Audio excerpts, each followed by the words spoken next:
The heat came off the courtyard like a low stove, shimmering above the white concrete and the glass facade of Blackwell Luxury Motors.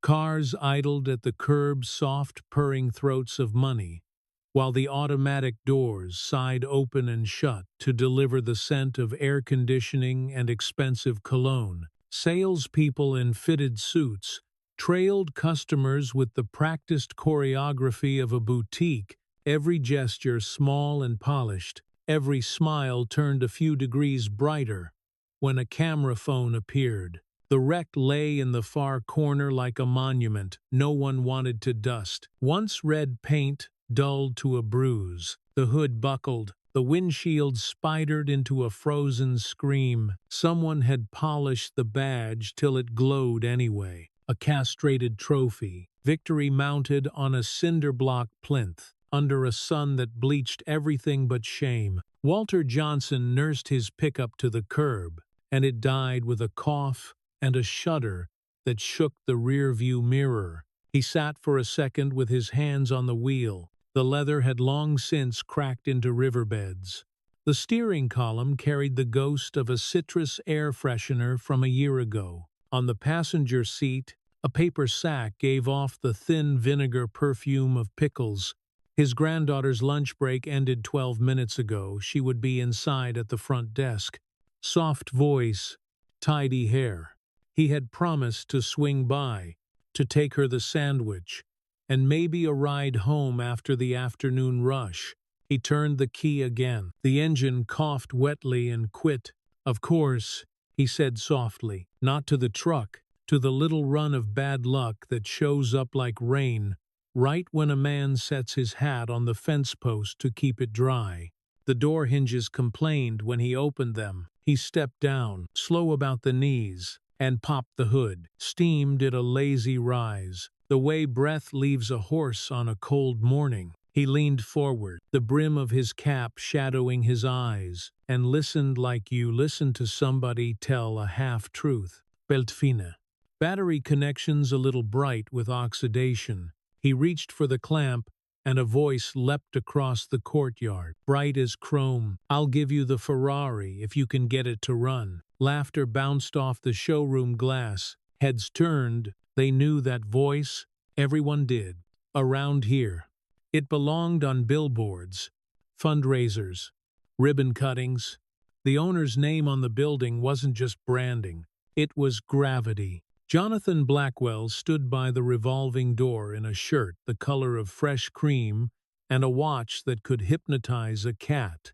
His grin came slow, tipping onto a laugh that worked its way down the line of salespeople like dominoes. A phone rose in his hand. That, too, drew phones upward, palms like lilies opening toward a sun that paid ad revenue. Walter stayed bent to the battery. A twist of wrist, a tiny wiggle of the clamp. Blackwell's shoes clicked on the concrete as he approached, ringed by a loose halo of staff and customers. "Look, everyone," he called, free hands spreading wide, like a man revealing a surprise under a cloth. "Our courtyard entertainment, the gentleman mechanic." More laughter, but sharper now. People are kind until it costs them an opportunity to be cruel together. Walter glanced toward the refrigerated glare of the showroom, measuring the distance to the desk where his granddaughter would be. He didn't see her. Good. He could stand a joke or two. He had stood worse. He looked back down. The clamp didn't like the corrosion. He lifted his hand, wiped 2 fingers on a shop rag that had ridden in the truck longer than some marriages, and reseated the metal. The truck would need more than a polite request. He closed the hood with a gentleness that might have looked like deference. The wreck waited in the corner, and Blackwell was already pointing his phone toward it. "There she is," he said with theatrical affection. "My pride and joy, or what's left of her. Tell you what, sir," he pivoted the camera, catching Walter's face from the side. "I will give you that exquisite Italian masterpiece, if you can get it to start. What do we think?" he asked the gathering. "Fair. Fair." Ryan, a salesman with a haircut that required a calendar, called out, He'd hustled a couple from Arizona through a tour of an SUV, and now he had entertainment. "I've had microwaves that look more alive than that thing," he added, and got his laugh. Walter let the words pass. They were wind. He climbed fully out of the truck, steadying himself with a palm on the doorframe. The heat got inside his shirt. "Nothing to be done for that, sir," he said, and his voice was sanded smooth by a lot of years talking to stubborn bolts and stubborn men. "It's your lot. It's your car. I won't be in your way." "In my way?" Blackwell chuckled, delighted that Walter had given him a line. "No. No. You're the show. We love shows. Don't we?"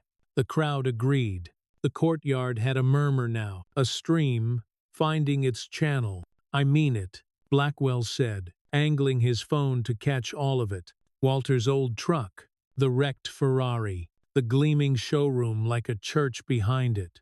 That car died a glorious death. Lawyers mourned it. Insurance adjusters wrote poem. 5 mechanics have declared it a lost cause.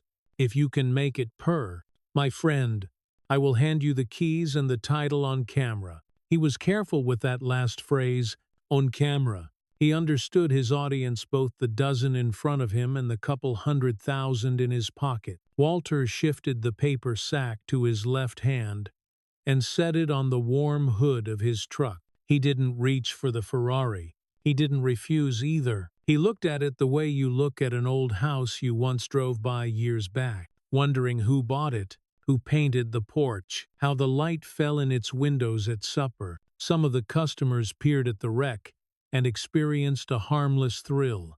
They wanted to hear a story about a fool who tried. It excused them from trying. "The camera loves a wager," Blackwell said to his phone, "and I love the camera."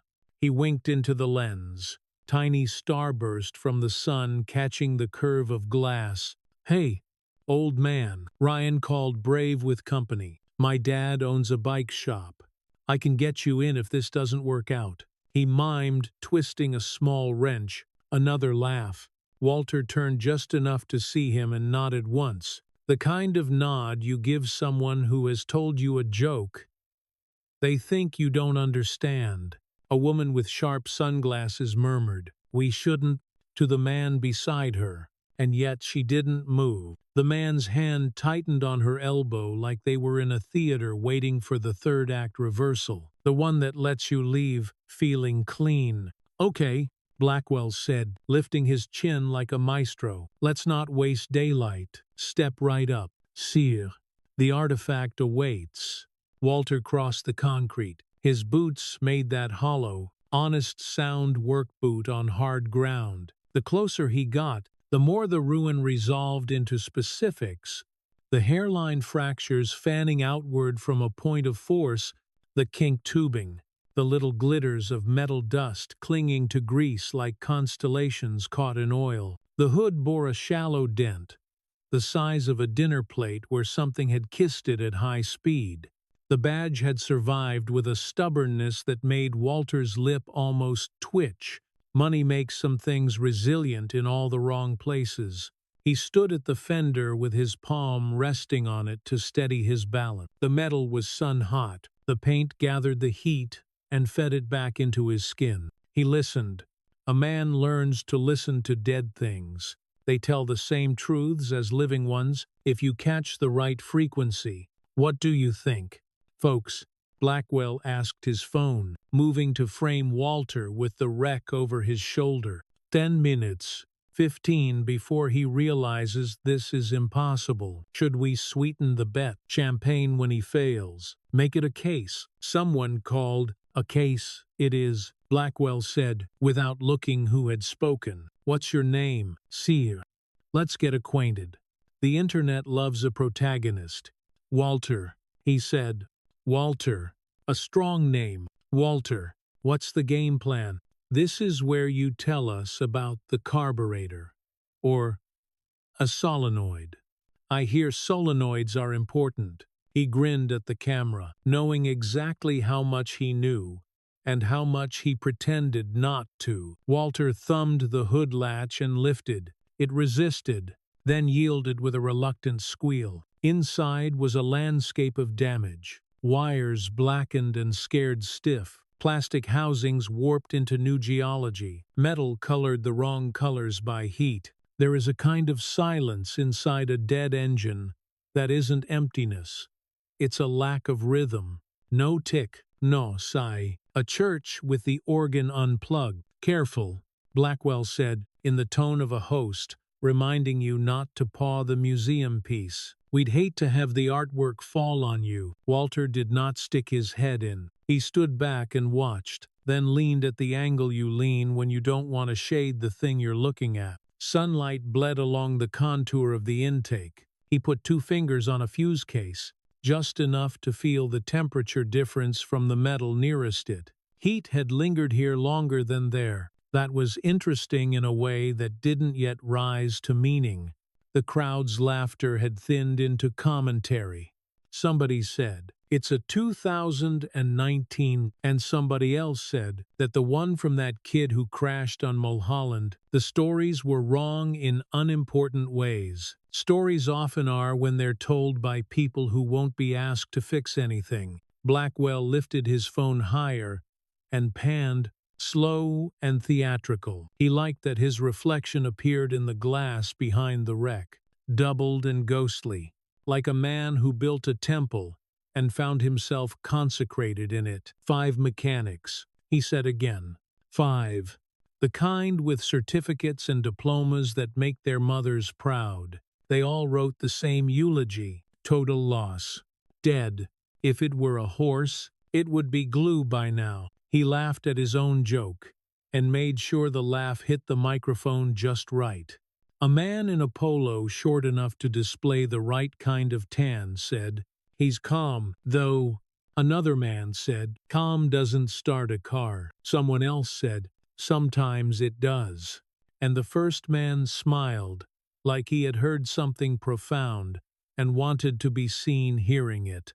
Ryan drifted closer, hands in pockets. "Need anything? We have tools. Not sure the right ones will help, but we have them." He sounded like he was offering napkins to a man who'd just witnessed a flood. Walter said, "Phillips, number 2. Ryan blinked. The request was so ordinary it felt like a trick. "If you have it." "Sure," Ryan said, already turning toward the service bay like a dog eager to be sent. He disappeared into the rectangle of shadow between glass and cinder block, and the bay door grumbled upward to swallow him. Walter watched the darkness beyond as if it might return something more important than a screwdriver. Blackwell adjusted his phone and turned it toward the wreck so the comments could bloom over the image. They did. He could feel them, like a second conversation happening with quicker mouths. He'd learned to gauge them by the rhythm. 1 beat for amusement. 3 for something that might later be anger.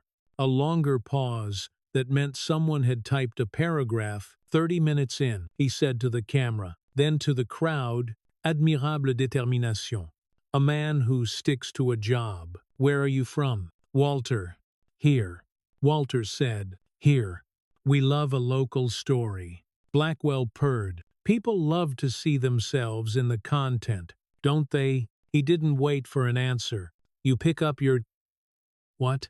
"Your granddaughter here." His eyes flicked at the front desk, visible through the glass. The reveal would be useful later if it was true. If not, it could be staged. Everything could be staged.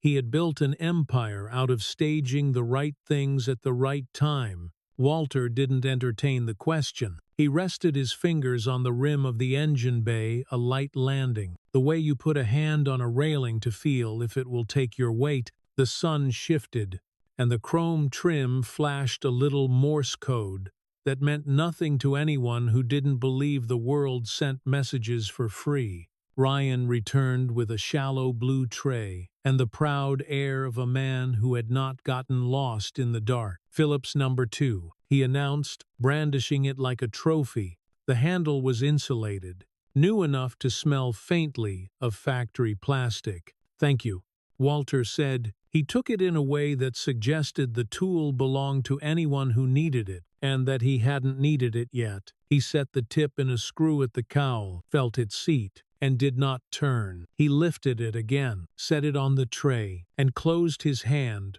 for a moment around nothing. Sometimes you don't turn the first thing in reach. Sometimes you wait. The crowd didn't know what to do with waiting. They were built for the next thing. The cut, the pop of a new angle. Blackwell turned for the wreck and stroked the hood with mock affection. "This poor girl," he said with a sigh. "So alive, so fast, so hot-blooded, and now she's a corpse we keep around to tell guests about our exquisite taste." He kissed his teeth. "I should charge admission." "You already do," someone said, but not loud. And not to him. A boy of 12 tried to peer under the hood, and his father caught his wrist gently. "You don't touch what you can't fix," the father said. A good rule. Though not complete, Walter inhaled, uneven breath, and the air gave him hot rubber, cooled Freon, old coffee spilled near the curb, the faint acid memory of a battery that had once burped onto someone's knuckle. He exhaled, and the sound of it barely stirred the dust. "Any predictions?" Blackwell asked the phone. He scrolled with a thumb, smiling at names and little hearts like a man receiving tribute. Someone says pray over it. Someone says ground it to the earth. Someone says just buy a new one. Wise counsel. He looked up at Walter, a little pleased with himself. "Popular vote is against you, my friend." Walter nodded as if Blackwell had said something about the weather. "Come on," Ryan prodded, unable to leave Good alone. "Let's see the magic." "Grandpa, be nice," the woman in sharp sunglasses said. The shape of her mouth suggested she was good at being kind in exactly these ways. Public, low-cost interventions that made a person feel redeemed without anyone else being saved. "Kindness," Blackwell said to his phone, as if he had been planning to pivot there all along. "We value kindness here at Blackwell Motors. We also value a good laugh and accountability. And what else do we value?" He shone the camera on the nearest salesperson, who stood straighter. "Service," the man said. "Service. Exactly. Which is why we're letting our new friend take a crack at this exquisite machine." He leaned in as if confiding. "We do what we can for the community." The wreck waited. Walter had not touched it beyond the hood. He was not hurrying himself into wrongness for anyone's show. He looked again, not at the hole, but at Ilgus, the way tape had peeled back from a harness, the abnormal sinter, at a connection, a little scatter of soot, where soot should not scatter that way. It was the kind of noticing that people think is magic until they do it once for themselves and see it's only attention dressed in patience. On the far side of the glass, a receptionist laughed at something a colleague said. The laugh carried through the revolving door like wind chimes, then died in the heat. The automatic doors sighed. A man with a clipboard walked by with his eyes in the middle distance. Time thinned. "Let's have some steaks," Blackwell announced, turning his back to Walter, because he assumed the camera would punish him if he didn't. "Our gentleman has," he glanced at his watch for show. "Let's call it 30 minutes to get this engine to turn over. If it does, I give him the car, title, keys, the whole romance. If it doesn't, he let that hang. He gets a round of applause for being a good sport. We like good sports. They make the world tolerable." He waited for the murmur to validate him, and it did. "People like steaks. They make boredom feel like suspense." Walter looked at the pickup he'd left at the curb. Hood closed now.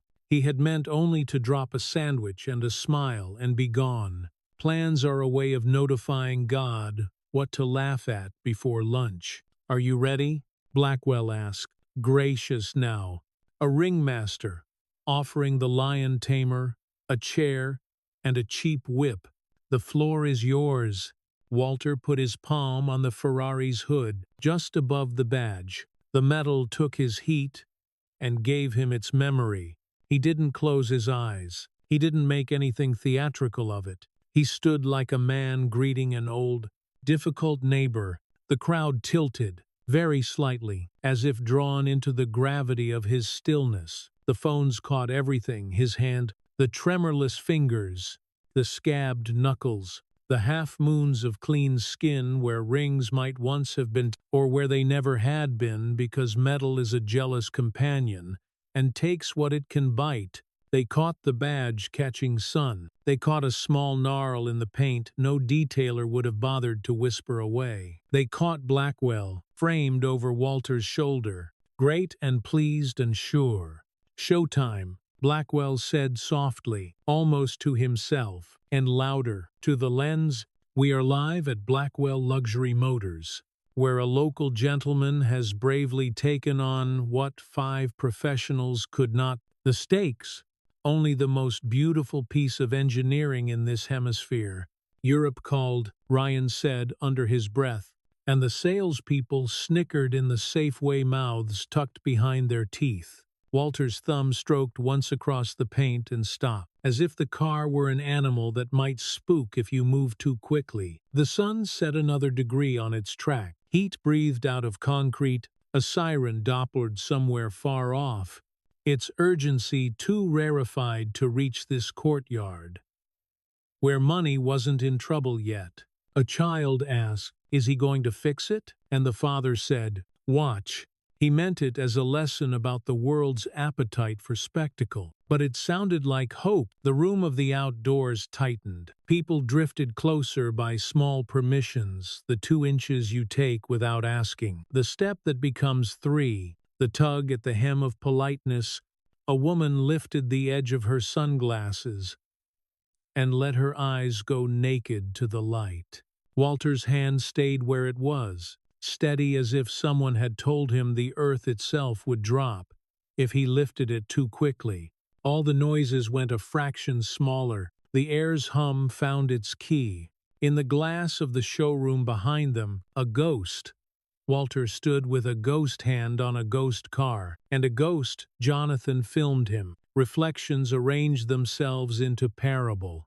The employees inside kept moving, but slower, as if the scene on the other side of the glass had altered the viscosity of time. This story is for anyone who's ever been underestimated. If you found yourself holding your breath for Walter, tap like. It tells us you were in his corner. If you believe skill and integrity outlast arrogance, hit subscribe and join our community. And we want to hear from you. Leave a comment below and tell us about a time someone misjudged you and you proved them wrong. The crowd waited for noise, a spark, a cough, some proof the old man wasn't just posing. Instead, there was only the hum of nearby idling cars and the buzz of cicadas trapped somewhere behind the neon signage.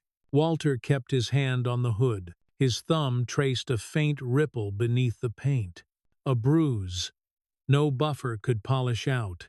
Heat lived under it, ghosting upward like memory. He didn't smile, didn't blink, simply breathed with the rhythm of a man aligning himself to a machine's pulse. Blackwell, sensing dead air, stepped closer. "Don't tell me you've fallen asleep standing up." "Walter, need me to fetch you a pillow?" Laughter answered on cue sharp, rehearsed, obedient. Walter released the hood and leaned into the engine bay. The smell of scorched polymer and rusted coolant lines met him halfway, acrid and sweet, the kind of scent that never really leaves your clothes. He inhaled once, catalogued it, and moved on. He was listening, not to sound, to geometry, to the angles of torn metal and the silence between them.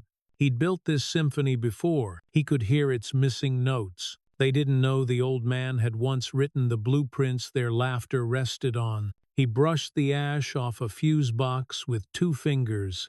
Beneath the soot, the casing bore the faint outline of a diagnostic port, obsolete to most garages, but familiar to his bones. The same curvature he had approved years ago in Maranello. after a junior engineer misjudged airflow and heat stress by half a millimeter behind him. Blackwell narrated for the stream. Ah, and now he's examining something. Folks, I'll be honest, I have no idea what that part even is. Maybe he's blessing it. Phones tilted to follow Walter's hand. The glass lenses shivered in the sunlight like a school of fish. Someone muttered, "Guy looks like he actually knows where stuff goes." Another voice countered, "So did my uncle when he fixed the blender." Walter ignored them. He unclipped a panel and revealed a tangle of burnt wires. Their ends were too clean, cut rather than melted. He frowned small, private. He reached for a rag and dabbed at the edge of the insulation. It left a thin black smear across cotton. Not oxidation, residue. A deliberate fire mark. The laughter dimmed a shade when he didn't flinch at the damage. People love chaos until someone starts organizing it. Ryan leaned over his shoulder, trying to see what the phone saw. "So, what's the verdict, Doc?" "Verdicts for judges," Walter said mildly. "I just read evidence." Ryan blinked. The tone wasn't defensive. It was factual, like temperature or torque. "Evidence," Blackwell repeated, delighted by the word. "We've got ourselves a detective now. Sherlock of scrap metal."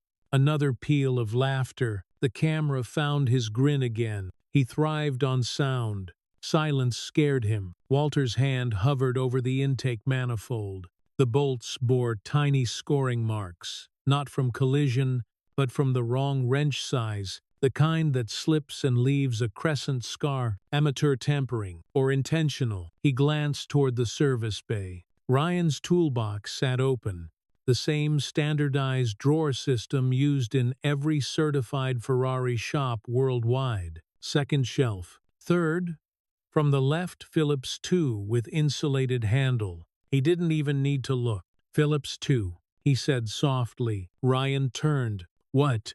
"Drawer 3. Red bench.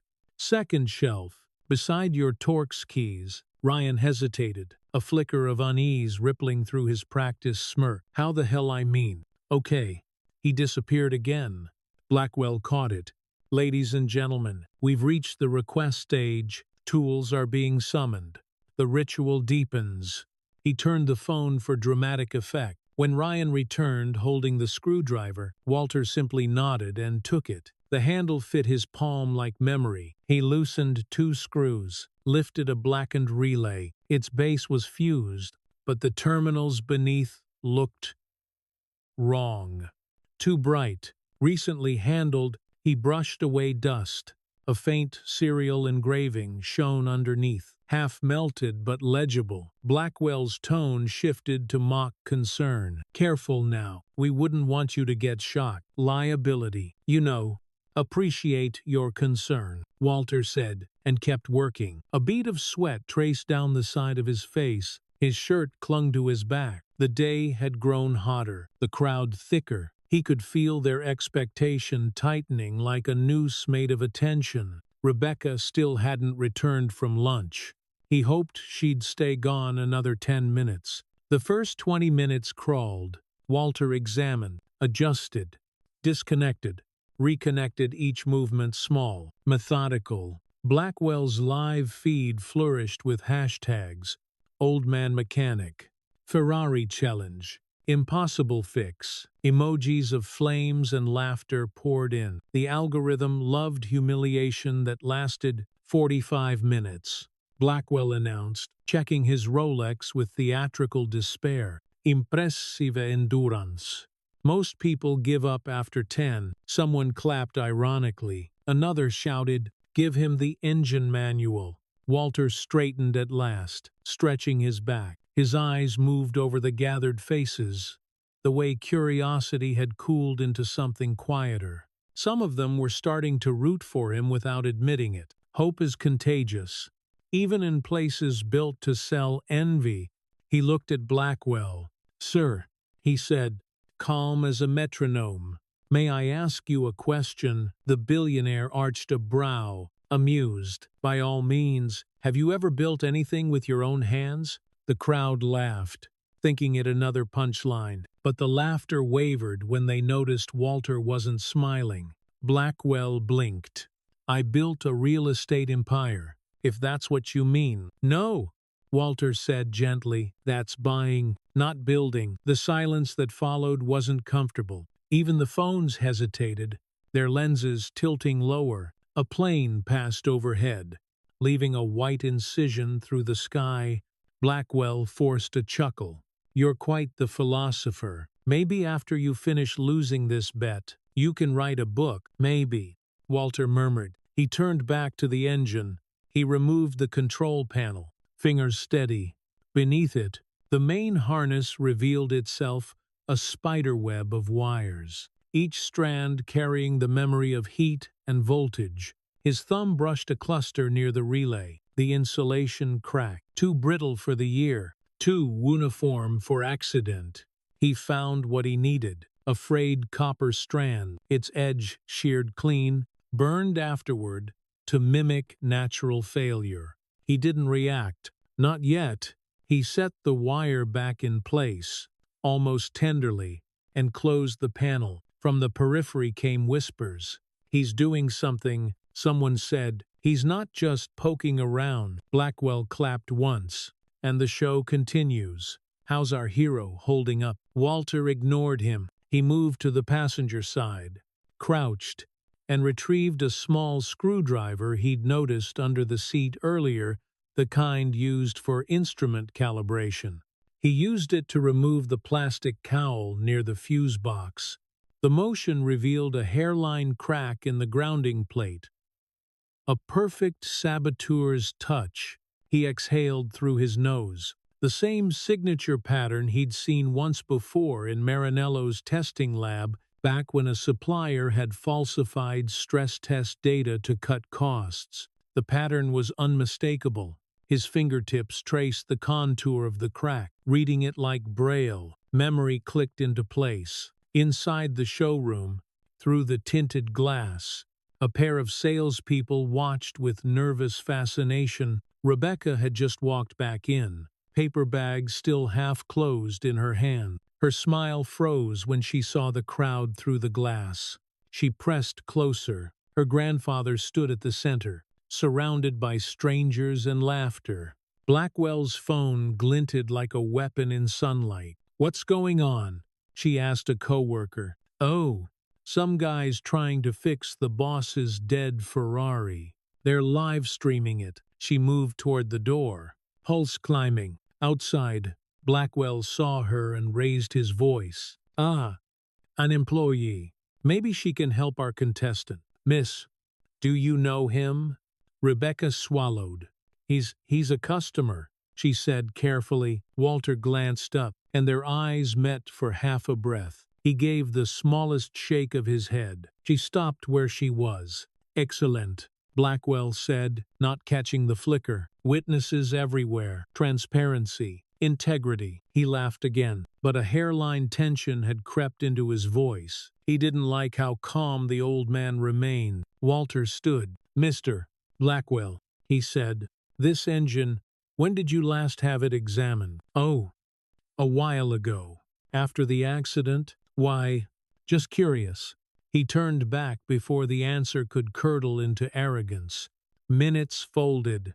The sun slid toward late afternoon. Shadows lengthened over the concrete. Sweat streaked through the dust on Walter's forearms. He found rhythm again. Unscrew. Observe. Replace. Each click of metal was a metronome, counting toward revelation. Blackwell's voice grew more brittle. He's still at it. "Folks, dedication, if not delusion, you have to admire." "Mr. Blackwell," Walter interrupted quietly. The billionaire blinked, startled by the tone, not loud, but immovable. "I'd like to see the maintenance log," Walter said. "If it's available," Ryan stammered. Sir, that file's in the office. Fetch it," Blackwell said quickly, trying to regain control. "Let's humor our guest." Ryan scurried off. When he returned with a folder, Walter opened it. scanning the typed pages. He didn't linger. One line was enough. Inspection pending, claims settled. A signature he recognized from a European division manager, long since retired. His mouth hardened. He placed the file back on the tray. The crowd didn't notice. They were too busy watching the subtle tremor in Blackwell's smile. Rebecca moved closer, finally standing beside the cordon rope. "Grandpa," she whispered, "you don't have to." "I know," he said, "but it's already begun." Her fingers twisted the edge of her uniform sleeve. "He's filming you." "That's fine." Everyone's laughing. He looked at her, eyes mild and clear. "Then we'll give them something worth remembering." She nodded once, stepped back into the crowd, and folded her arms, a small fortress of faith in the middle of a storm of screens. Walter returned to the engine. He tightened one last bolt, checked a connection, and paused. The pattern of sabotage was complete in his mind. Now a map of greed drawn across circuitry. He wiped his hands on the rag and leaned slightly against the fender. "Time, gentlemen," he asked. Blackwell looked at his watch again, confused by the serenity in the question. 2 hours. "I admire your stamina." Walter nodded. "Good. That's enough to understand the story." "Story." Blackwell echoed. He pointed to the engine. "Every machine tells one, some louder than others." The crowd leaned in. Something had shifted in the air, an invisible pressure change before the first roll of thunder. Blackwell tried a smirk. "So what's the moral of this one, philosopher?" Walter met his gaze. "That not all accidents are accidents." A pulse of whispers rippled outward. Blackwell laughed too quickly. "Sabotage. Is that it? You're blaming invisible hands now." Walter bent and tapped a single wire with the screwdriver's tip. "Not invisible, just careful." The laughter stumbled. Even through the phone mics, you could hear the silence reassert itself. The sun hit the courtyard at an angle, now that turned the glass facade into a mirror. The onlookers saw themselves behind their screens, caught in duplicate. Walter's reflection stood smaller, steady in the center of it all. He wasn't finished. He was only beginning. The word sabotage clung to the air like the aftertaste of gunpowder. Nobody moved at first. It wasn't disbelief that froze them. It was the shock of hearing something serious inside a joke. Laughter knows when it's been out of place. Walter's hand still rested on the screwdriver. Its tip pressed gently against the burned wire. The heat shimmered off the hood, blurring his reflection in the car's paint. He didn't blink. Blackwell broke first. "Sabotage." He let out a short, brittle laugh. "You're suggesting someone plotted against a car. What are we in? A spy movie?" Someone in the crowd chuckled, grateful for permission to relax again. But it didn't spread. The mood had changed shape. Walter set the screwdriver down on the tray and straightened, his back crackling faintly. "You've been telling everyone this car died in an accident," he said. "That's not true." Blackwell kept smiling, but the edges of it had gone stiff. "You've been here 2 hours. You think you've solved something the police couldn't." "No," Walter said simply. "I think they weren't looking for the right thing." The cameras followed his every motion now, not for ridicule, but out of reflex, the same way you film a storm when you realize it's coming your way. Blackwell glanced toward his phone screen. The stream's chat had slowed. People weren't laughing anymore. They were typing full sentences. He adjusted his shirt cuffs. "You've made your claim. Entertaining, if nothing else. But unless you can prove," Walter cut him off. "Not with volume, but with precision. That wire was cut, not torn. Cut. Then burned to hide it." A murmur rippled through the courtyard. Someone whispered, "He showed me that mark earlier." To her husband. He shushed her. But too late. The words had already seated themselves. Rebecca stood near the doorway now, her hands tight around the strap of her bag. Every syllable landed like a hammer in her chest. She knew that calm tone. She'd grown up hearing it whenever her grandfather caught someone lying. Walter crouched again, loosening the housing around the fuse assembly. The metal sang faintly under pressure. He lifted a warped plate and revealed another layer of damage beneath symmetrical, clean, deliberate. "This isn't an accident's pattern," he said. "See here." He tapped the spot with the screwdriver. "Twist marks. Happens only if someone forces the manual brake during motion. Don't right. It ruptures the oil line and throws the car off balance." A sharp inhale came from one of the onlookers. Even the untrained eye could see it now.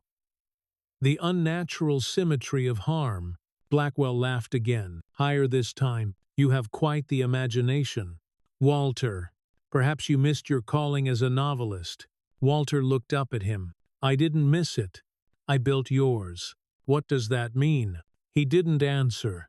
Not yet. He closed the hood slowly and wiped his palms against the rag, the motion unhurried, ceremonial almost. Then he turned toward the billionaire with the same steadiness he might have used to inspect a blueprint. "Mr. Blackwell," he said quietly, "you ever wonder why 5 mechanics all agreed this was beyond repair?" Blackwell crossed his arms. "Because it is." "No." Walter's tone didn't accuse. It dissected. "Because the problem wasn't mechanical. It was moral." The line struck like static through the crowd. Behind the camera, Ryan's smirk faltered. He couldn't look away from the old man's face. There was no triumph there, only something colder, resolve without anger. Rebecca pressed her hand against her mouth. She could feel tears coming.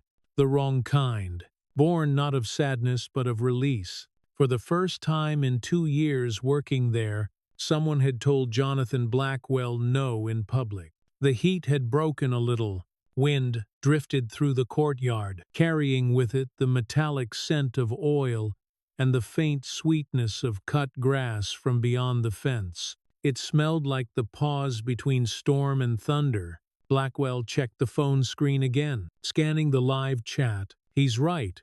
Look at that mark. Is this guy real? Old dude knows his stuff. What if he actually fixes it?" He cleared his throat. "Let's not turn this into a conspiracy theory. Cars catch fire. Virus melt. It's tragic, but it happens." "True," Walter said, "except these wires were cut before they burn." He pointed again with the screwdriver. "And the cut follows a left-handed angle." Blackwell blinked. "Meaning what?" "Meaning whoever did it stood on this side of the engine," Walter replied, tapping the fender. "The driver's side." The crowd glanced automatically toward him, right-handed, watch on his left wrist. Phone still.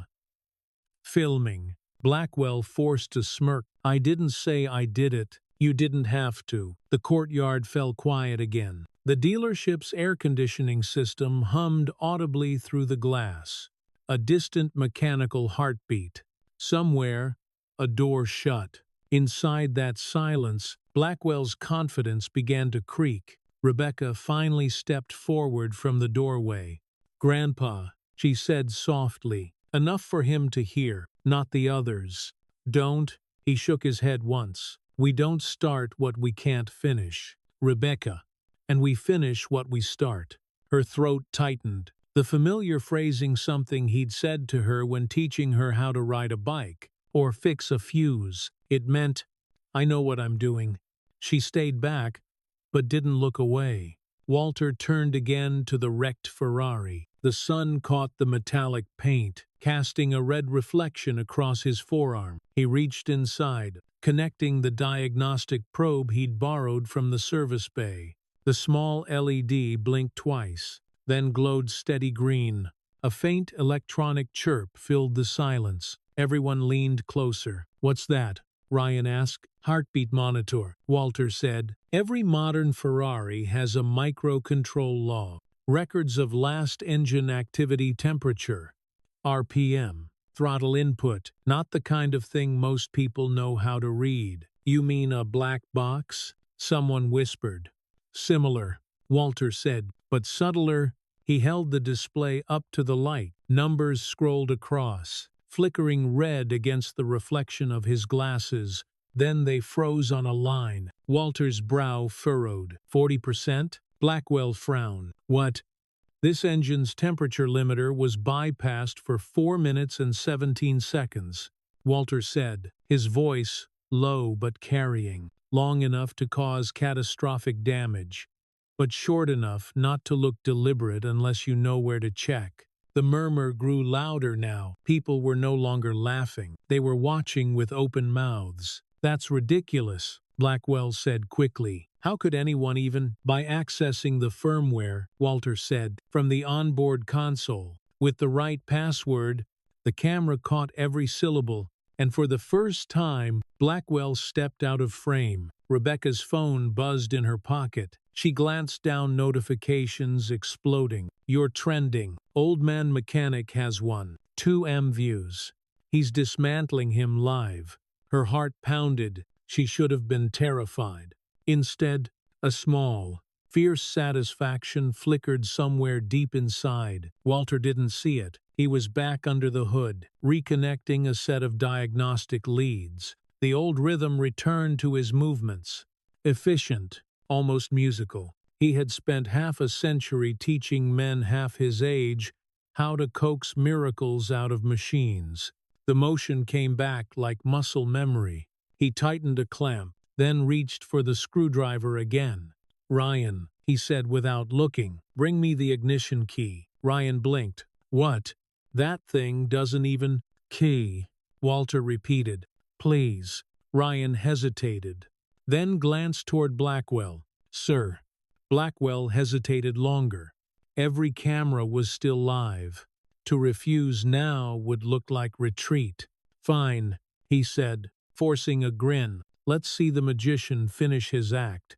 Ryan fetched the key and placed it gingerly on the tray. Walter picked it up and rolled it once between his fingers, feeling the faint scratch along its side. It had been copied, he could tell by the micro-abrasions.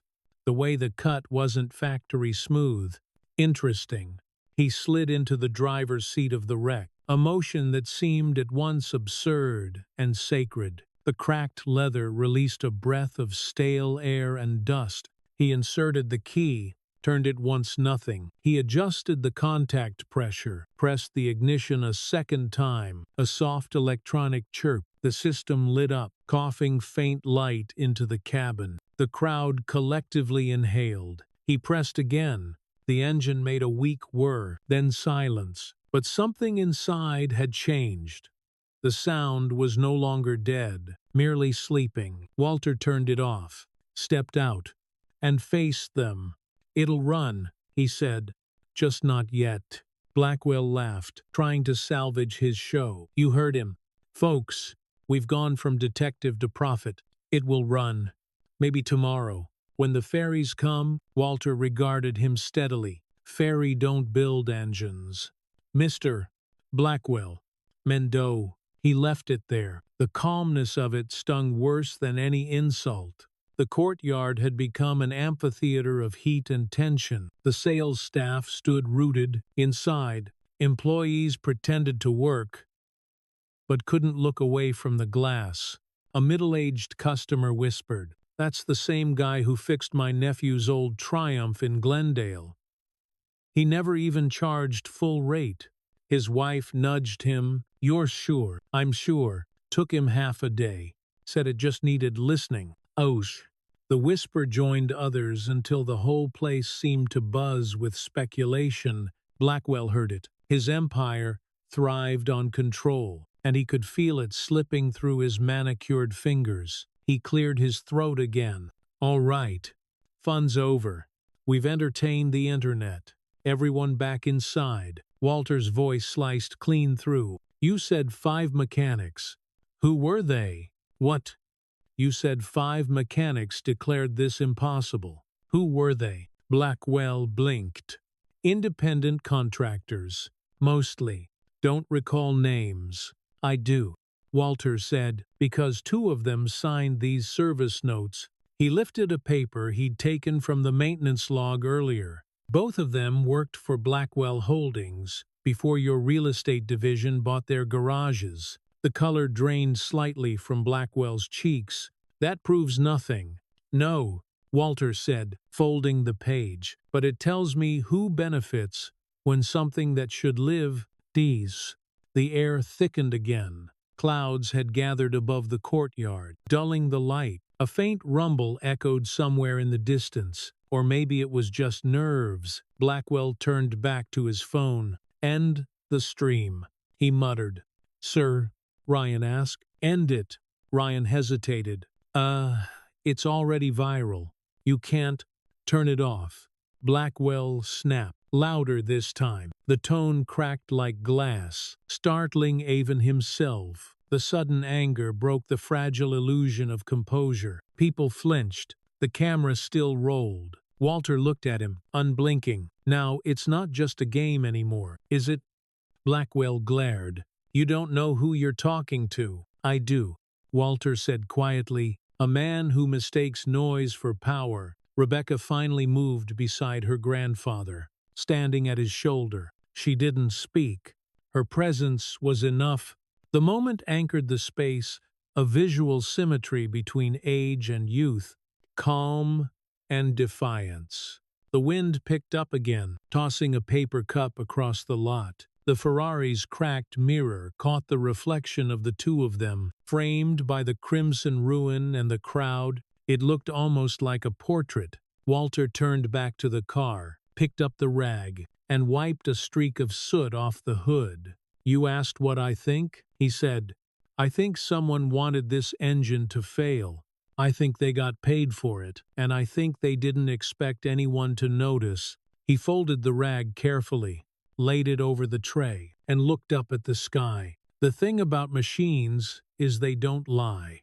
They just wait for someone patient enough to listen." Inside the dealership, the air conditioning kicked harder. A screen in the corner flashed the live feed's view count. "San, 8 million and climbing." A salesman whispered. "Should we call corporate?" Another answered. "Too late. They're already watching." Back outside, Walter checked the last connection and closed the hood. The sky had turned overcast. The light fell flatter now, cooler. He stepped back, the Ferrari behind him like a sleeping dragon beneath ash. Blackwell's phone buzzed in his hand. The stream notifications were exploding faster than he could scroll. He didn't see the camera angle shift slightly, capturing his frown. Somewhere among the thousands watching, someone was already tracing the license plate, the VIN number, the history. The internet's version of bloodhounds had caught the scent. Walter looked at the car one last time. "Tomorrow, I'll tell you exactly why it failed," he said. Blackwell scoffed. "You think I'll let you near it again?" Walter met his gaze. "I don't need to. I already saw everything I needed." He picked up the old rag, the screwdriver, and the paper bag from his truck, turned, and started walking toward the edge of the lot. Rebecca fell into step beside him. The crowd parted without a word. Some filmed still, others lowered their phones, embarrassed. The laughter had gone completely. What replaced it was quieter respect mixed with unease. As they reached the gate, Rebecca whispered, "Grandpa, are you sure you're okay?" He nodded. "Just tired." "Tired of him?" He smiled faintly. "Tired of people thinking integrity rusts."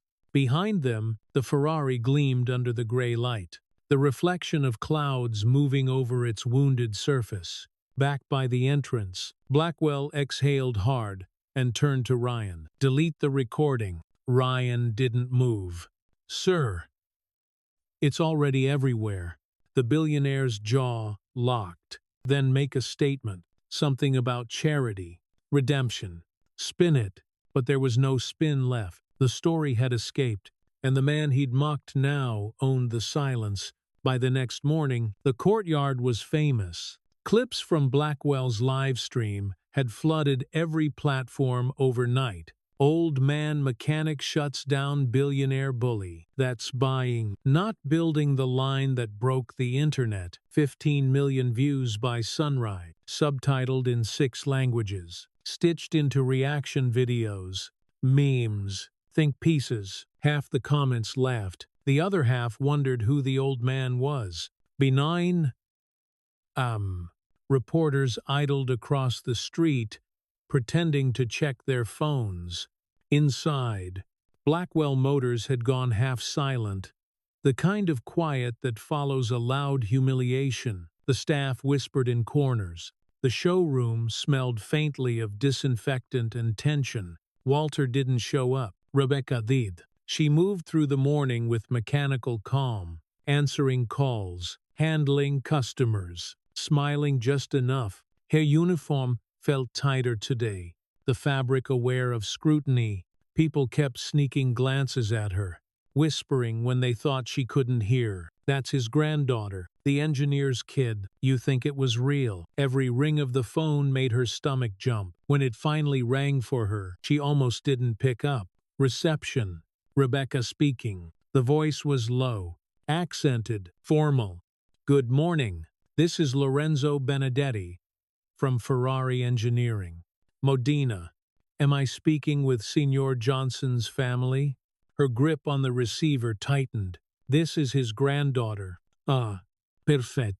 Please tell your grandfather we received the technical photos he sent last night. I have questions. Many questions. Rebecca froze. He sent you photos, yes? Of the engine's internal damage and the fuse cluster. He noticed details our investigation missed years ago. A pause. Paper rustled on the other end. You see, this particular engine, its serial number was F209WJ447. The WJ stands for Walter Johnson. Her mouth went dry. Wait, you mean he? Yes, Benedetti said softly. He built it. Outside. The heat was back. The kind that turns chrome into mirrors. Walter's pickup rolled through the gates at precisely 9 CHR.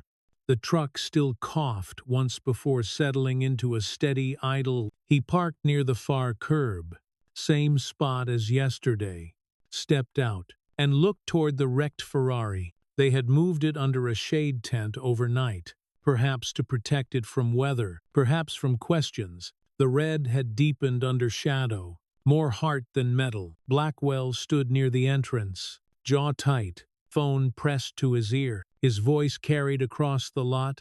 No, it's exaggerated. He's a retired hobbyist, not a company engineer. Do you think Ferrari employs 70-year-olds? They'll release a statement. Damage control. That's the term, yes. He stopped mid-sentence when he saw Walter walking toward him. For a brief second, his expression betrayed something unfamiliar. Unease. Back again, Blackwell said, forcing brightness. You planning to finish yesterday's sermon? Walter's hat shaded his eyes. You invited me, he said simply. I did.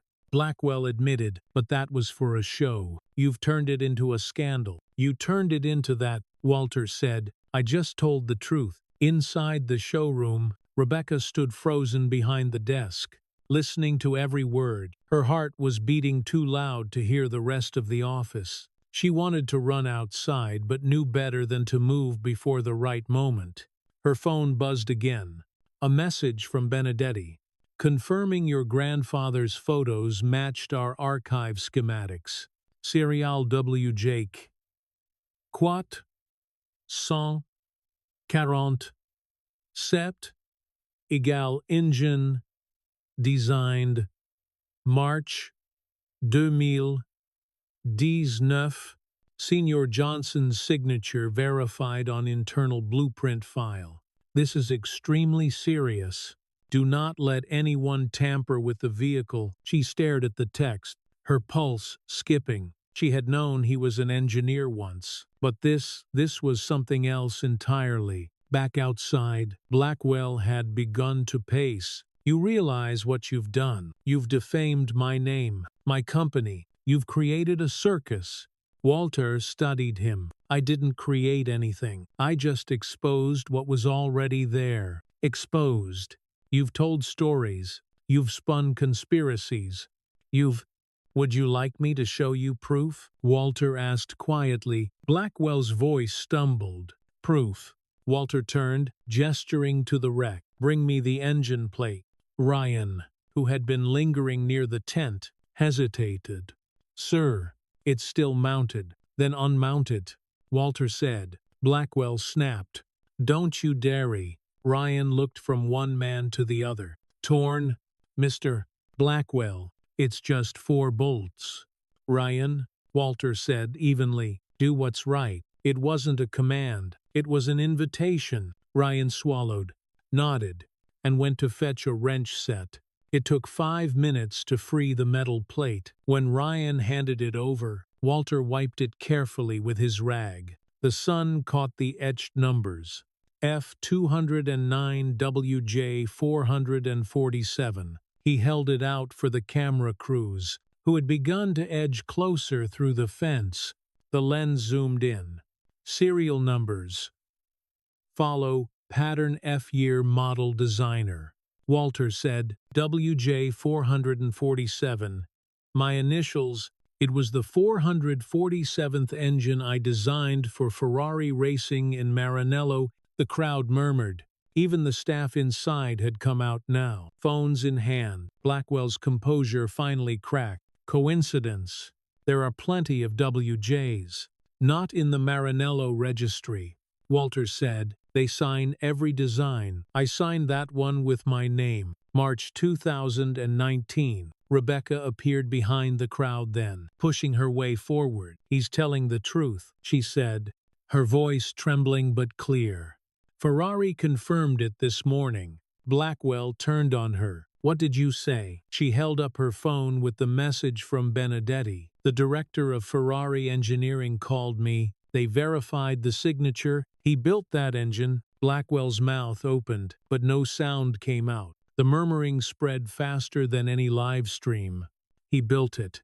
The old man was the engineer. The same engine they said was unfixable. Reporters swarmed the gates. Someone shouted a question, but it was lost under the noise. Walter didn't move. His calmness was no longer humility, it was gravity. Now, he said softly, do you understand why I knew where the tools were? Why I recognized the faults? I built this heart. I know how it beats. And I know when it's been murdered. Blackwell tried to rally. This is absurd. You're making accusations of fraud without evidence. I have evidence, Walter said. He tapped the side of his phone in his pocket. I documented the wire cuts, the heat marks, and the bypass code you mentioned yesterday. I never. You said it was investigated and settled. Walter's voice was even. That's acknowledgement of payout. And now that we know the damage was intentional, that payout becomes fraud. The color drained from Blackwell's face.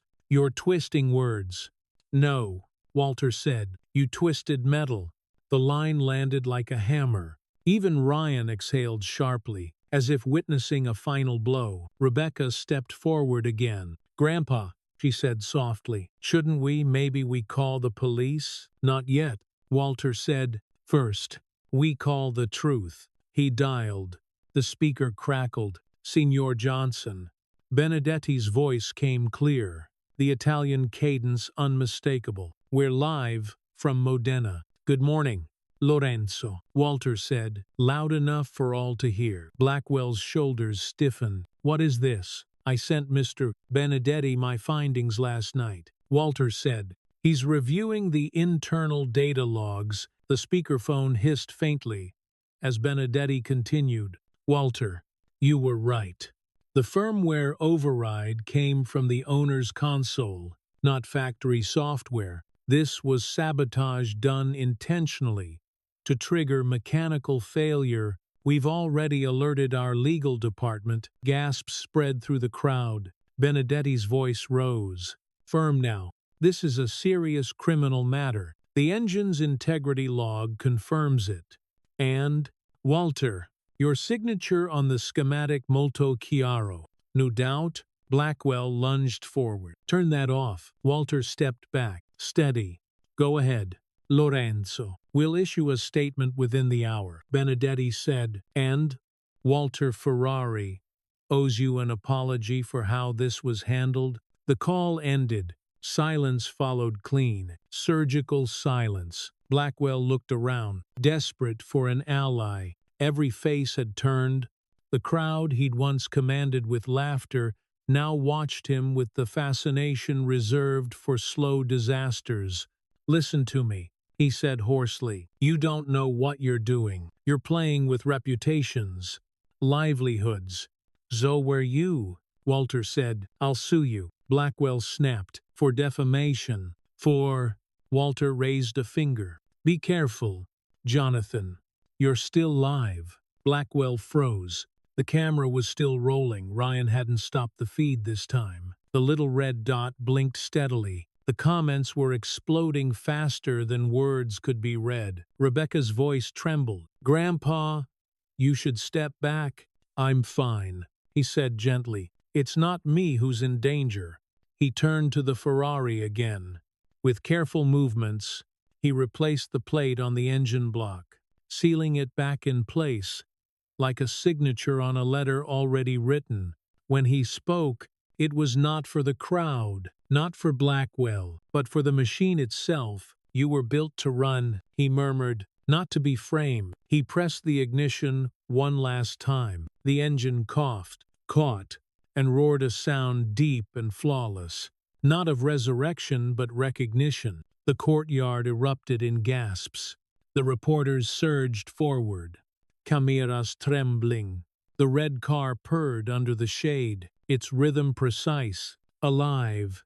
Blackwell staggered back as if struck. His empire, the cars, the status, the smirk, looked suddenly paper-thin. Walter wiped his hands again and looked at him calmly. "You said you'd give me the Ferrari if I got it to run." Blackwell swallowed. You can't." Walter turned away. "Keep it. It already knows who its real owner is." Rebecca approached slowly, tears burning behind her eyes. "Grandpa," she whispered, "you fixed it." He smiled, faint but real. "No, sweetheart, I just reminded it how to breathe." She laughed through the tears. Around them, phones clicked, voix rose, and the old story of humiliation had become something else entirely. From the far end of the courtyard, a reporter shouted, "Mr. Johnson, what will you do next?" Walter looked up at the sky, the clouds heavy but kind. "I'll go home," he said. "There's always another engine waiting." Across the lot, Blackwell's phone buzzed relentlessly, messages, calls, warnings. The first headline appeared within minutes: "Ferrari confirms. Retired engineer exposes insurance fraud." He watched it spread, faster than his lawyers could think. Rebecca slipped her arm through her grandfather's. "You're trending again," she said. Walter chuckled softly. "Then let's give them a story worth following." They walked past the running Ferrari, its hum trailing behind like applause.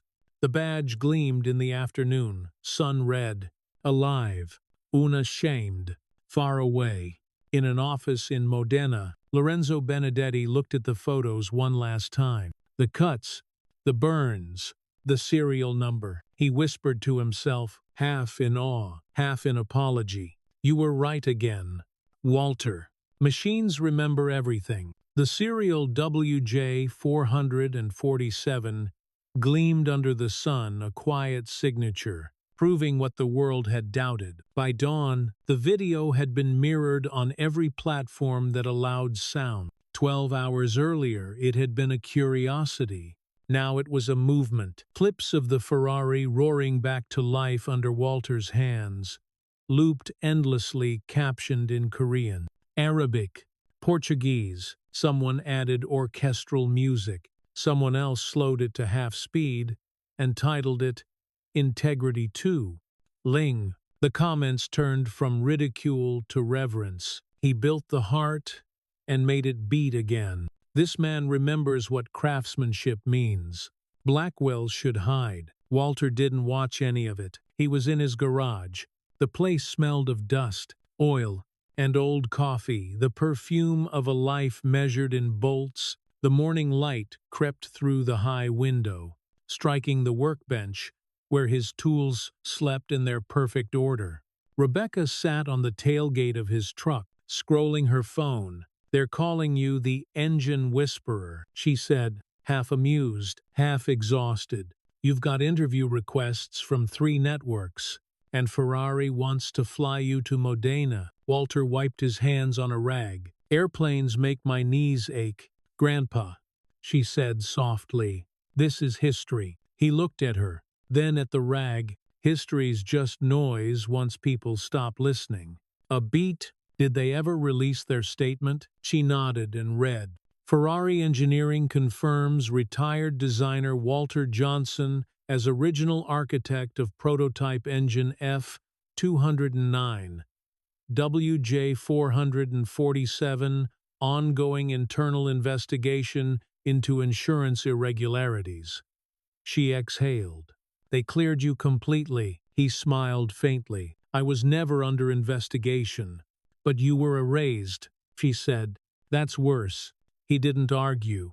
He simply turned back to the bench, aligning a row of screwdrivers so their handles faced the same way. The order steadied him. A knock on the open garage door broke the quiet. Ryan stood there, baseball cap in hand, eyes uncertain.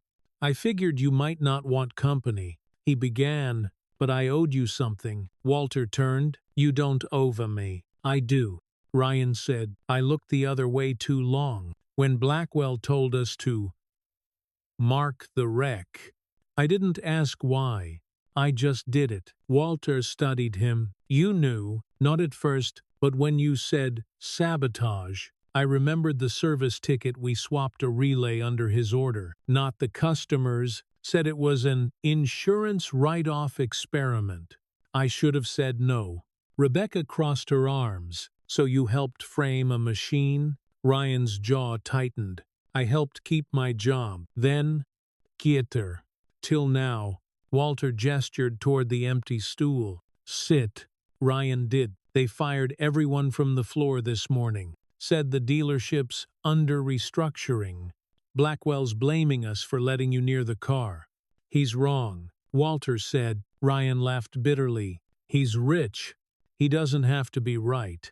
Mid-morning sunlight spilled across the concrete. Outside, reporters had already found the street. Their voices bled faintly through the thin garage wall. Rebecca peeked through the curtain vans.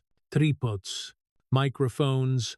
"We can't stay here long," she said. "They'll crowd the driveway." "I'm not hiding," Walter said. "I know," she said. "But Blackwell isn't done." As if summoned, her phone buzzed again. Unknown number. "No caller ID," she answered. Silence first. Then a voice smooth as polished glass. "Miss Johnson," Blackwell said. "Put your grandfather on." Her pulse jumped. "He doesn't want to talk to you. I'm giving him a courtesy. He'll want to hear this." Walter motioned for the phone. She handed it over. "Jonathan," he said evenly. "You've cost me a fortune," Blackwell hissed.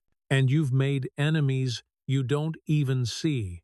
"I see plenty. Ferrari's legal team might love you now, but when the press moves on, you'll still be a liability. You exposed trade data. You broadcast internal schematics. You think they'll thank you forever. I didn't do it for thanks." "Then for what?" Blackwell demanded. "Pride. Revenge. For the truth," Walter said. "It was rotting under your carpet." A brittle laugh came through the line. "Truth doesn't pay bills. You'll learn that when lawyers start billing you." Walter's silence was answer enough. Blackwell's tone sharpened. "You have no idea what kind of contracts you violated. That diagnostic footage belongs to me." "No," Walter said quietly. "It belongs to the engine." Click. The line died. Rebecca exhaled shakily. "He's panicking." "No," Walter said, setting the phone down. "He's calculating." Ryan frowned. "What do you mean?" "He'll bury the evidence. The real evidence, the maintenance logs, the payment orders. the internal memos, everything proving he ordered that sabotage. Rebecca's face pallid. Can he? He already is, Walter said. By tonight, those files will vanish. Ryan leaned forward. Then we copy them first. Walter looked at him. You have access. Not anymore, but I still know the system admin. If the files haven't been scrubbed yet, we can pull the originals. Rebecca hesitated. That's risky. So is silence, Walter said, but silence rusts. That afternoon, the three of them drove back toward the city. Walter sat in the passenger seat. Rebecca drove. Ryan followed in another car. The skyline shimmered in the heat glass towers like unsent letters. The Blackwell dealership looked different now. Police tape at the gate. News vans lined along the curb. The Ferrari had been moved again, this time under a white forensic tarp. The crowd had thinned, but the eyes had multiplied. Every phone, a lens. Every lens a witness. Rebecca parked behind an auto parts store. We'll go in through the service lot, she said. Less traffic. Walter nodded, but his breathing had grown shallow. The adrenaline from yesterday was gone, leaving age to catch up. He pressed his palm against the dash to steady it. You okay? She asked. Fine. Just remembering. What? The first time I built an engine, he said. How clean it sounded before the world touched it. They slipped through the side fence into the service bay. Ryan was already there, holding a flash drive.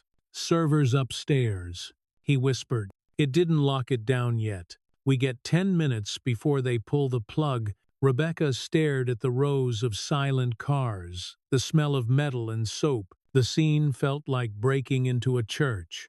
They climbed the narrow staircase.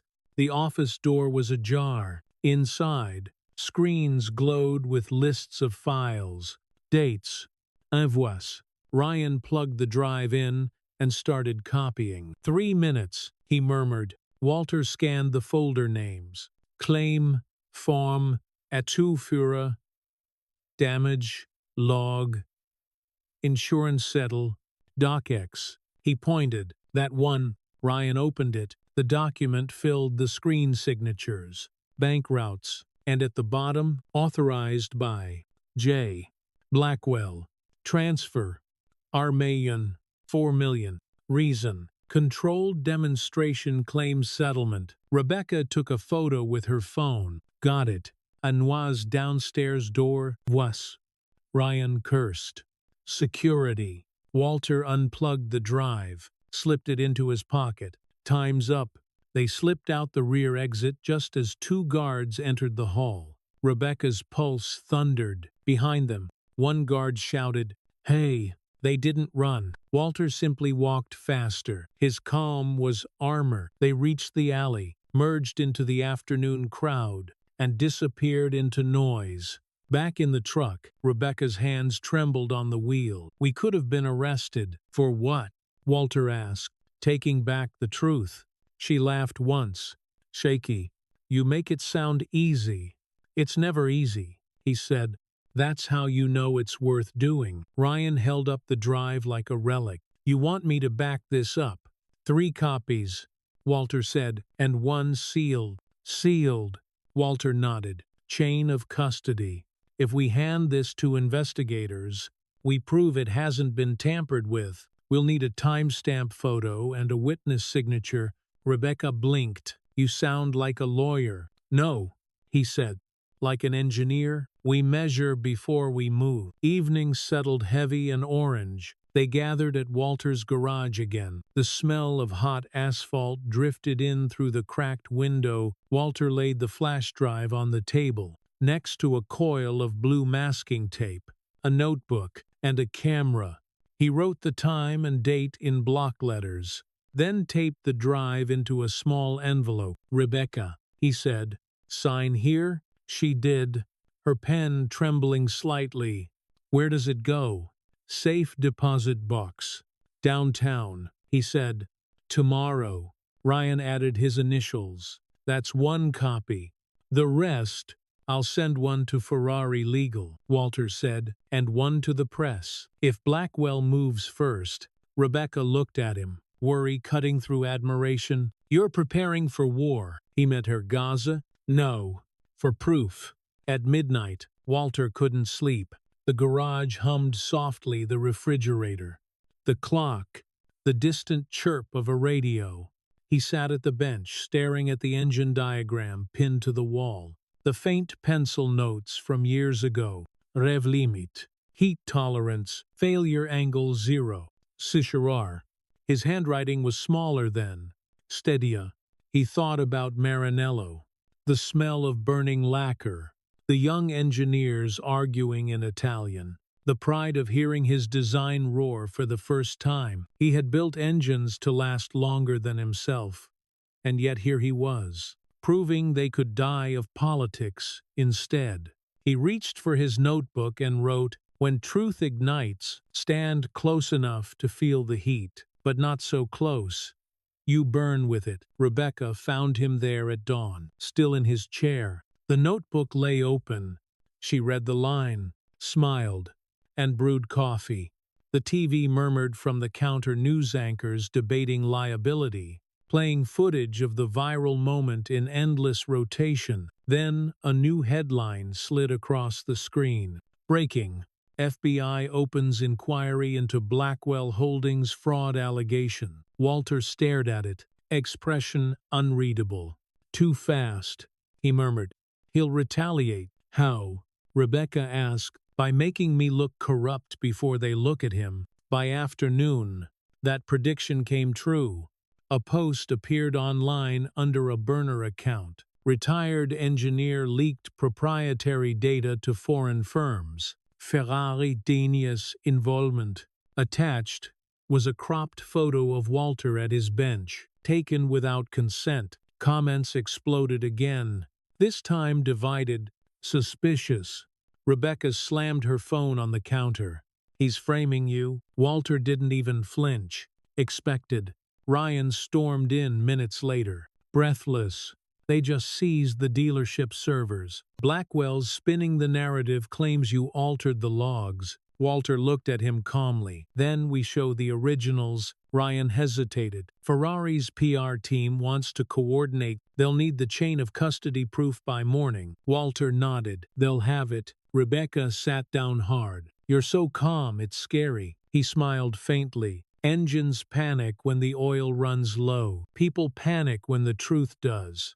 Outside, thunder rolled faintly over the hills. The air smelled like rain and ozone. Walter walked to the doorway, watching the first drops hit the driveway. Each one made a small dark circle that vanished almost instantly. Storm's coming, he said. Rebecca joined him, holding her mug. Literal or metaphorical? He smiled. Both. The flash drive envelope sat on the bench behind them, labeled, signed, and sealed the quiet heart of everything that mattered. Far across the city, in a penthouse lined with glass, Jonathan Blackwell stared at his reflection. His phone buzzed with a new message. Inquiry confirm. Investigators requesting records. He poured another drink, the liquid trembling in the glass. Old man wants war, he muttered. He'll get it. He turned toward the window where lightning flickered. In its brief light, his reflection split in two, himself and the ghost of the empire he'd built. Back in the garage, Walter switched off the lights. The dark settled around him like a familiar coat. He placed one hand on the sealed envelope, then on the old wrench beside it. Tomorrow, he said quietly, as if to the engine sleeping in the corner, we prove the past still works. Outside, thunder answered. Morning came gray and heavy, the kind of light that made colors hesitate. Rain slicked the pavement outside Walter's garage, reflecting the fluorescent glow of the open door, the smell of oil mixed with wet dust. Sharp and honest. Walter had been awake for hours. He'd shaved, put on his old jacket, the one with the faded Ferrari patch, and laid out 3 items on the bench. The sealed envelope, his notebook, and a worn leather wallet. The ritual steadied his hands. Rebecca entered carrying 2 coffees. "You didn't sleep again." He smiled faintly. "Machines don't argue at night." She set the cups down. "The press vans are gone. But there's a black sedan across the street. Government plates." He asked. She nodded. "FBI. Probably here for your statement."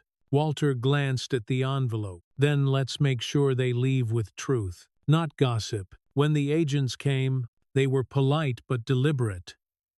2 men, 1 woman, trench coats damp at the hem. Their presence shifted the air inside the small garage. "Mr. Johnson," the woman asked, flashing her badge. "Agent Ramirez, Federal Bureau of Investigation. We're investigating insurance and product fraud associated with Blackwell Holdings. We understand you have material evidence." Walter nodded. "I do, and I've maintained chain of custody since collection." Her brows lifted. Impressed. "May we see it?" He gestured to the bench. The envelope lay there, sealed with blue tape, signatures crossing the seam. He explained the procedure: time-stamped photo, dual witness marks, duplicate copias. Agent Ramirez examined it carefully.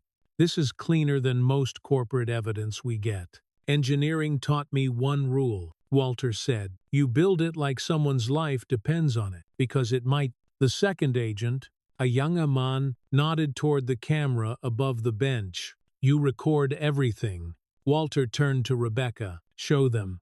She opened the laptop, playing back last night's footage. The 3 of them sealing the drive, timestamp, visible on screen. No cuts, no edits. Ramirez watched, silent. When it ended, she looked up. "This is admissible. We'll take custody." Walter hesitated a beat, then signed the transfer form with a steady hand. The pen scratched quietly, final, irrevocable. The sound echoed like a closing door. Rebecca followed the agents outside. The sedan's lights flashed once, then the car eased away through the wet street. When she turned back, Walter was staring at the empty spot on the bench. "You okay?" she asked. "Feels strange," he said softly. "Handing away proof is like giving away breath. You trust it won't be wasted." She touched his shoulder. "It won't." But she wasn't entirely sure, because truth, she'd learned, was flammable, and in the wrong hands, it burned its maker first. By noon, the storm had passed, leaving the city washed and new. Blackwell, however, was anything but. He stood before a boardroom window, tea loosened, voice rough from sleeplessness. The skyline gleamed behind him like an accusation. Around the table, lawyers and PR executives sat stiff, glancing at their notes, waiting for the volcano to erupt. FBI, news outlets, investors. Blackwell snapped, pacing. "They're treating that man like a hero, a nobody with a wrench. Public sentiment's against us." "Sear," said his communications director. "The video's at 80 million views. Hashtags, calling for your resignation." Then drown them with another story. Blackwell barked, leaked that he falsified records, took money from competitors, already tried. The lawyer interrupted. Didn't stick. "Ferrari backed him publicly this morning." Blackwell stopped. "Ferrari." "Yes." "Sear. A formal letter from Maranello. They're supporting his cooperation with investigators." His jaw tightened. "Then we go private. Find something he's hiding. Everyone has dirt." The lawyer hesitated. "Sir," respectfully, "this might be the time to negotiate." Blackwell turned slowly. "Negotiate with a man who fixed a dead car on live stream. He humiliated me in front of the world." He slammed his palm on the table, rattling glasses. "No, we bury him." The room fell silent. The city outside shimmered like chrome, indifferent. Rebecca's phone rang again, this time from Ferrari Legal. She put it on speaker. A calm voice spoke. "Miss Johnson, we received the sealed evidence from the FBI. Thank you. It's being duplicated under secure protocol." She exhaled in relief. So they have it now. Yes. However, the lawyer paused. We're also receiving inquiries questioning your employment at Blackwell Motors. Someone has circulated claims you leaked proprietary designs before your grandfather went public. What? That's not true. Of course not. But perception matters. Until the investigation closes, you may be considered under administrative review. The line went silent for a heartbeat. Walters spoke first. She's done nothing wrong. I understand. Mr. Johnson, the lawyer said gently, but Blackwell's team is building a counter-narrative. They're suggesting internal collusion. Family ties. Used to steal corporate property. Rebecca's throat tightened. So they're turning it on me. I'm afraid so. The lawyer said, I recommend you document everything. Receipts, call logs, messages. Walter's hand closed into a fist. He's dragging her into it. The voice on the phone softened. Truth survives. It just costs something first. After the call, Rebecca sat on the edge of the bench, staring at the empty coffee cup in her hands. I'm sorry, she said. I should have stayed quiet. Walter crouched beside her. You did the right thing. Maybe. But now I'm the weak link. If they discredit me, they discredit you. He smiled faintly. Then they'll have to outwork both of us. A small laugh escaped her. That's not fair. You've got 40 years of stubbornness on me. Stubbornness is just loyalty with wrinkles, he said. The quiet stretched warm between them. Outside, the street glistened with the aftermath of rain, the world catching its reflection in small puddles that looked like portals. Late afternoon brought a visitor. A sleek black SUV rolled up the driveway. The door opened, and a man in a charcoal suit stepped out, carrying a slim briefcase. Mr. Johnson, he said smoothly, my name's Reed. I represent Blackwell Holdings. Rebecca then said, you have some nerve showing up here.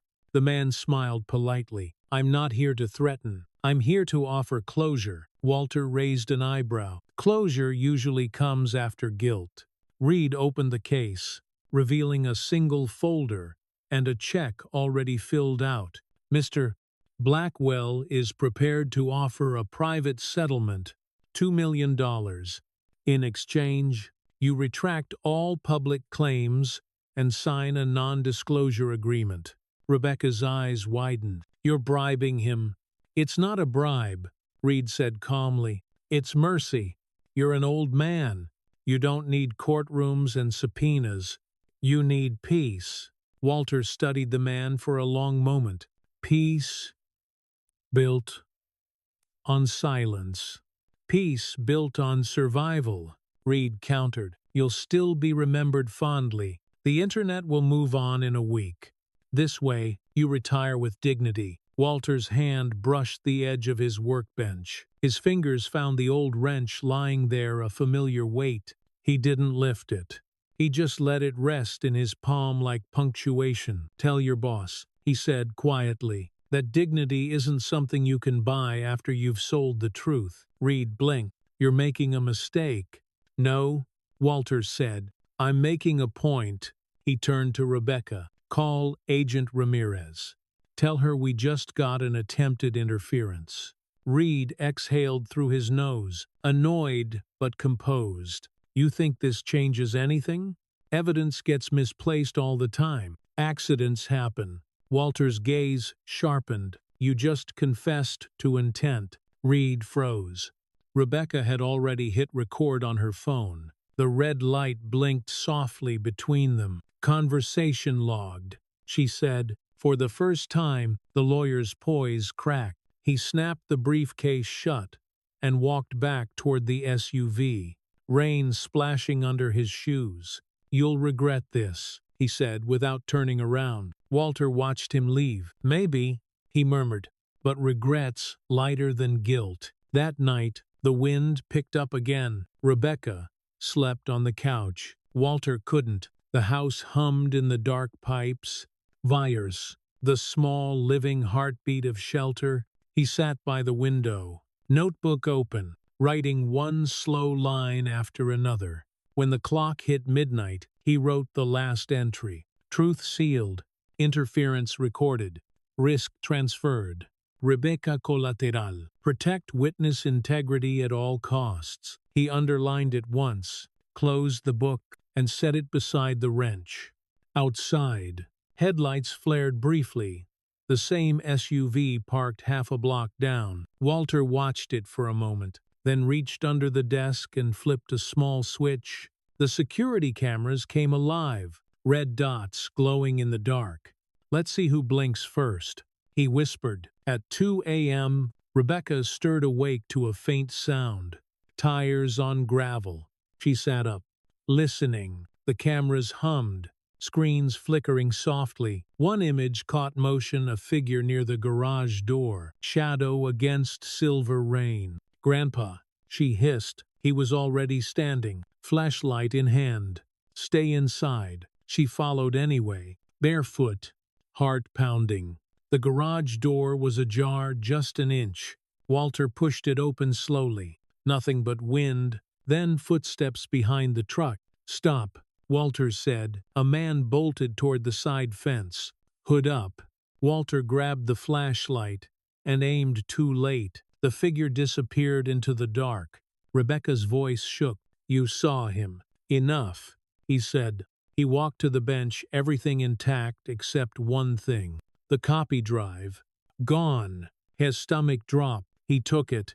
Walter's jaw clenched. "Then the seal is all we have left." He reached for the phone. "Ramirez, we've had a break-in. The duplicate evidence is stolen.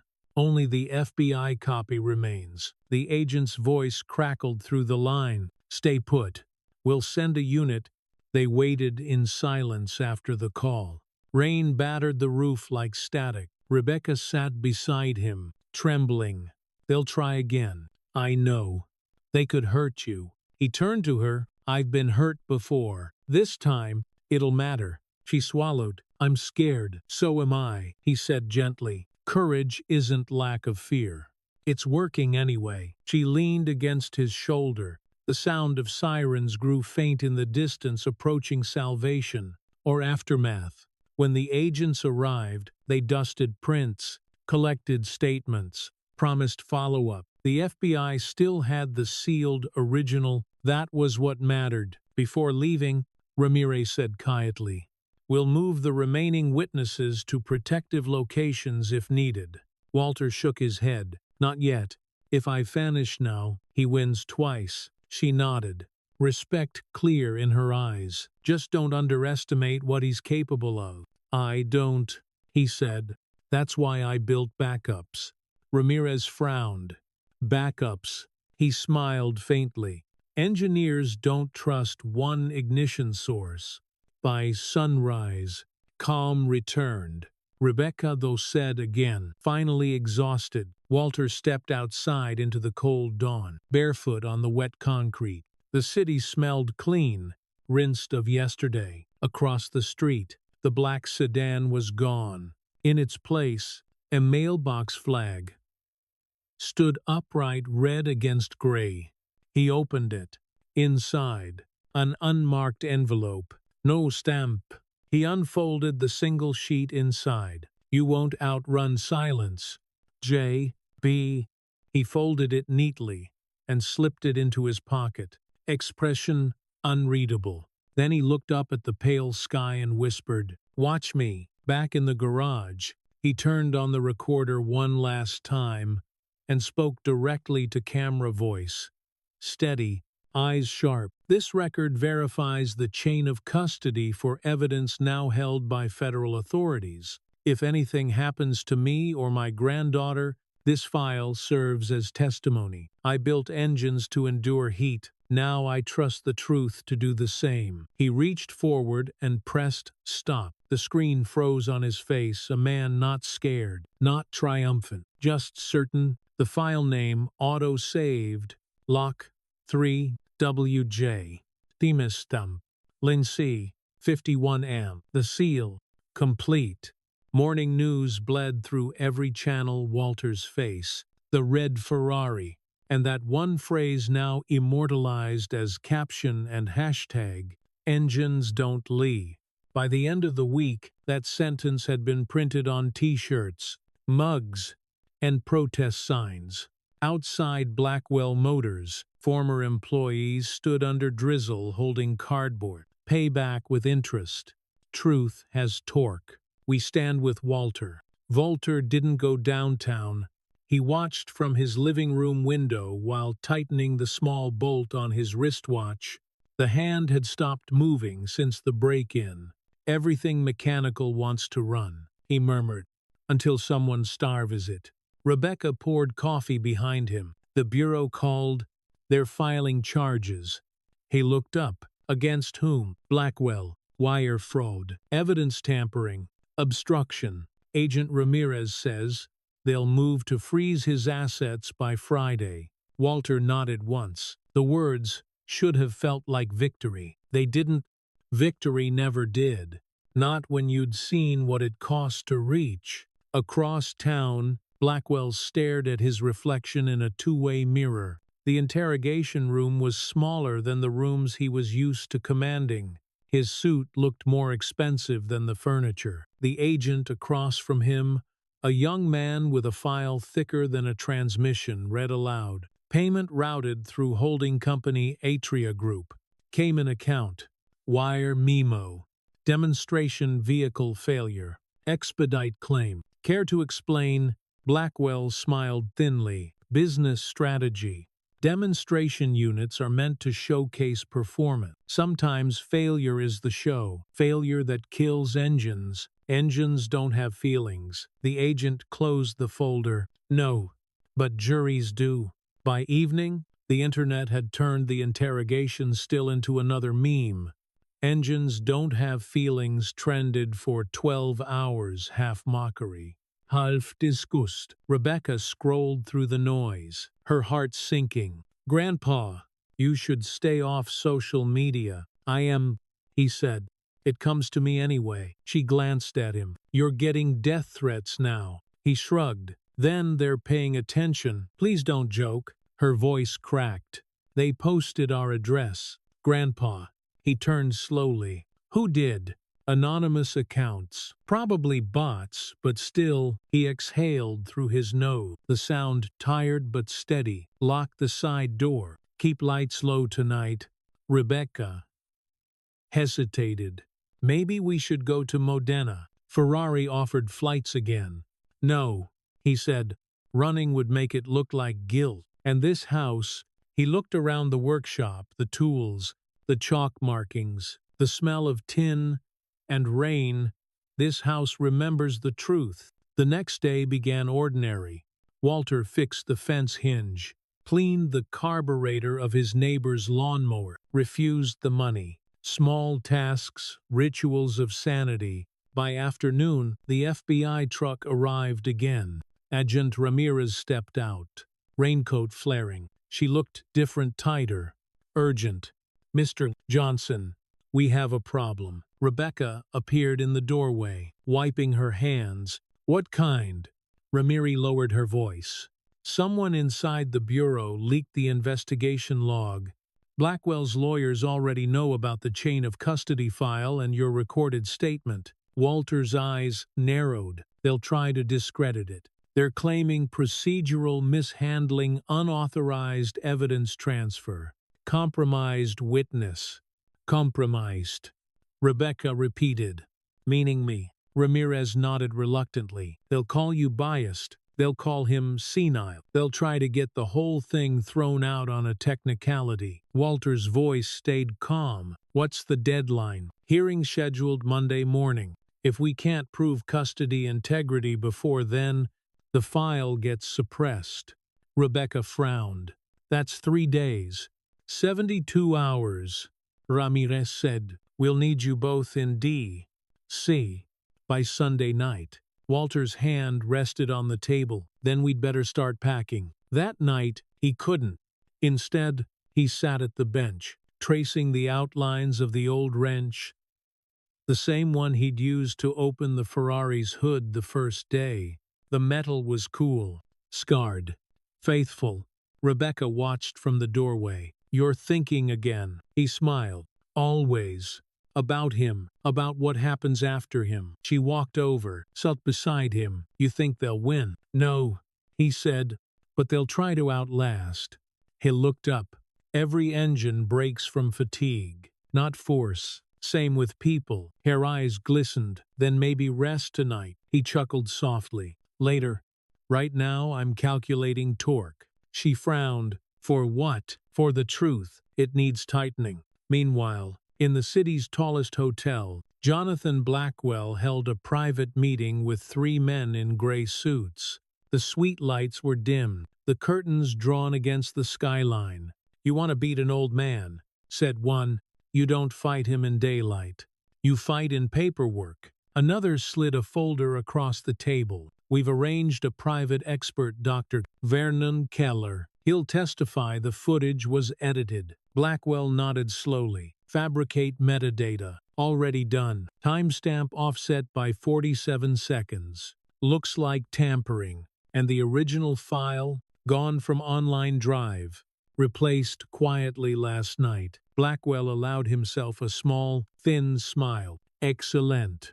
Now let them prove what doesn't exist." He poured whiskey into a glass, savoring the sound. "The thing about engines," he said, half drunk on irony, "is they always run out of fuel." Saturday bled gray again. Walter and Rebecca arrived at the Bureau's regional office, a sterile building, smelling of paper and fear. They were ushered into a small conference room, filled with humming screens. Agent Ramirez was waiting with another technician, a wiry man surrounded by hard drive. "This is Jake, Digital Forensics." Jake nodded politely. "Mr. Johnson, Ms. Johnson, I've reviewed your lock 3 file. There's an external mismatch." Walter's brow furrowed. "Explain." "Checksum error. Means the online copy differs from the offline one by a few bytes, enough for defense to claim tampering." Rebecca's heart sank. "But that's impossible. We recorded everything." Jake shrugged. "Possible if someone accessed the upload server after midnight Thursday. Probably an insider. We're tracing logins." Walter folded his arm. "Can we verify the physical drive from the FBI evidence locker?" Ramirez sighed. "Already requested. It's in D.C. Sealed until Monday hearing." "Then we take this," Walter said, tapping his notebook. "Manual checksum from original camera. You photographed it."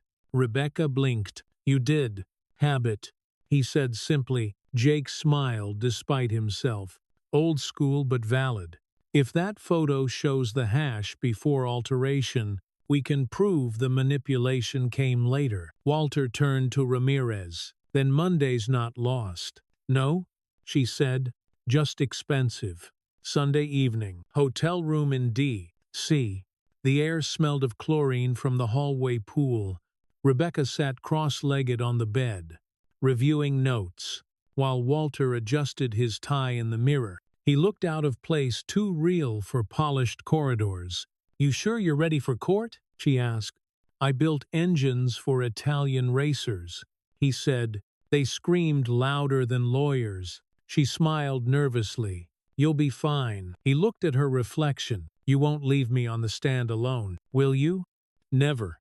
There was a knock. Ramirez entered. "Papers in hand. Pre-hearing update. Defense will argue chain break and mental incompetence."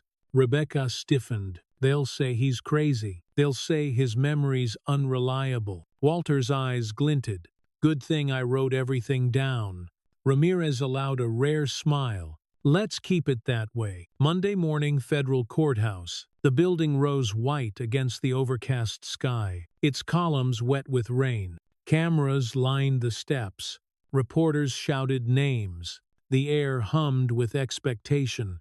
Inside, the hearing room felt smaller than television, made it seem. Fluorescent lights buzzed like insects. The hum reminded Walter of factories he found comfort in it. The judge entered. Case number 23 to 1078. United States v. Blackwell Holdings. Witness Walter Johnson present. Walter rose. Here, Your Honor. Rebecca watched him from the bench behind. Heart hammering, Blackwell sat at the defense table, pale but composed, a mask of professionalism painted over panic. When Walter took the stand, the courtroom quieted. His hands looked steady, almost defiant, resting on the wood. The prosecutor began, Mr. Johnson, can you describe your involvement in the events concerning the Ferrari prototype? He did methodically, precisely, like he was assembling a gearbox. The crowd leaned closer with each detail. The laughter, the sabotage, the cut wire, the serial plate. No theatrics, just facts threaded with integrity. When the defense lawyer rose, the tone shifted. Mr. Johnson, Keller's attorney began, you claim to have maintained chain of custody for digital evidence, yet our experts found timestamp discrepancies. How do you explain that? Walter reached into his jacket, produced a printed photo, grainy but clear. This was the checksum captured at the moment of sealing. The altered file doesn't match. The hash difference proves external interference. The courtroom murmured. The judge leaned forward. And you can swear this photo predates the alteration. Yes, Your Honor, he said, taken by my granddaughter at 00:11 hours, before any external access. Metadata confirms. The defense lawyer frowned. You expect us to believe an old man's notes over certified metadata. Walter's voice stayed quiet. Metadata can lie. Memory can't. He paused, letting the silence settle. Engines forget nothing, he added softly, and neither do honest men. Rebecca felt tears sting her eyes. Around hair, whispers rippled. Ramirez caught her gaze, nodding once. The judge turned to the defense. Unless you have contrary proof, the motion to suppress is denied. A single gavel strike sharp, clean, irreversible. Rebecca exhaled like she'd been holding her breath for days. Blackwell's jaw tightened. For the first time, he looked small. After the session, the hallway filled with flashes and microphones. Reporters shouted, Mr. Johnson, is justice done? He answered only once, pausing by the marble steps. Justice, he said, isn't done. It's maintained like an engine. Stop tending it. It zeitzes. The clip went viral again before they even reached the car. That evening, the Bureau's office lights glowed long past sunset. Ramirez handed Walter a folder. Court orders secured. Blackwell's assets frozen. He'll face indictment by month's end. Rebecca smiled. Relief, mixing with exhaustion. It's over. Ramirez shook her head. It's never over, but it's safer now. Walter looked down at the folder, then at the window where night lights blinked like distant machinery. Engines rest, he said quietly, only when they're out of fuel. Truth runs longer. Later, in their hotel room, Rebecca found him writing again. What now? She asked softly. He didn't look up. The part nobody films. She sat beside him, reading over his shoulder. Epilogue starts here. What integrity costs and who pays. He closed the notebook, smiled. Time to rebuild. Outside, the city's traffic hummed like a slow-turning crankshaft, steady and unending. Inside, the clock on the nightstand ticked in perfect rhythm. The pressure had not broken them, it had tempered them. The courthouse doors opened to sunlight that felt too bright for everything it had just witnessed. Reporters poured out like floodwater, their cameras catching the sheen of Walter's silver hair as he stepped onto the marble stairs. Rebecca stayed close, one hand on his arm. For the first time in days, he seemed lighter bones, still tired, but spirit lifted. You did it, she whispered. He smiled faintly. We kept the engine running, that's all. The phrase carried in the microphones like prophecy. By evening, the clip had aired on every major channel. The engineer who refused silence, commentators called it the turning point, the moment arrogance gave way to evidence. But inside the courthouse, Agent Ramirez lingered behind. She wasn't celebrating. A call had come through her earpiece. Halfway through the hearing, a call from IT Forensics.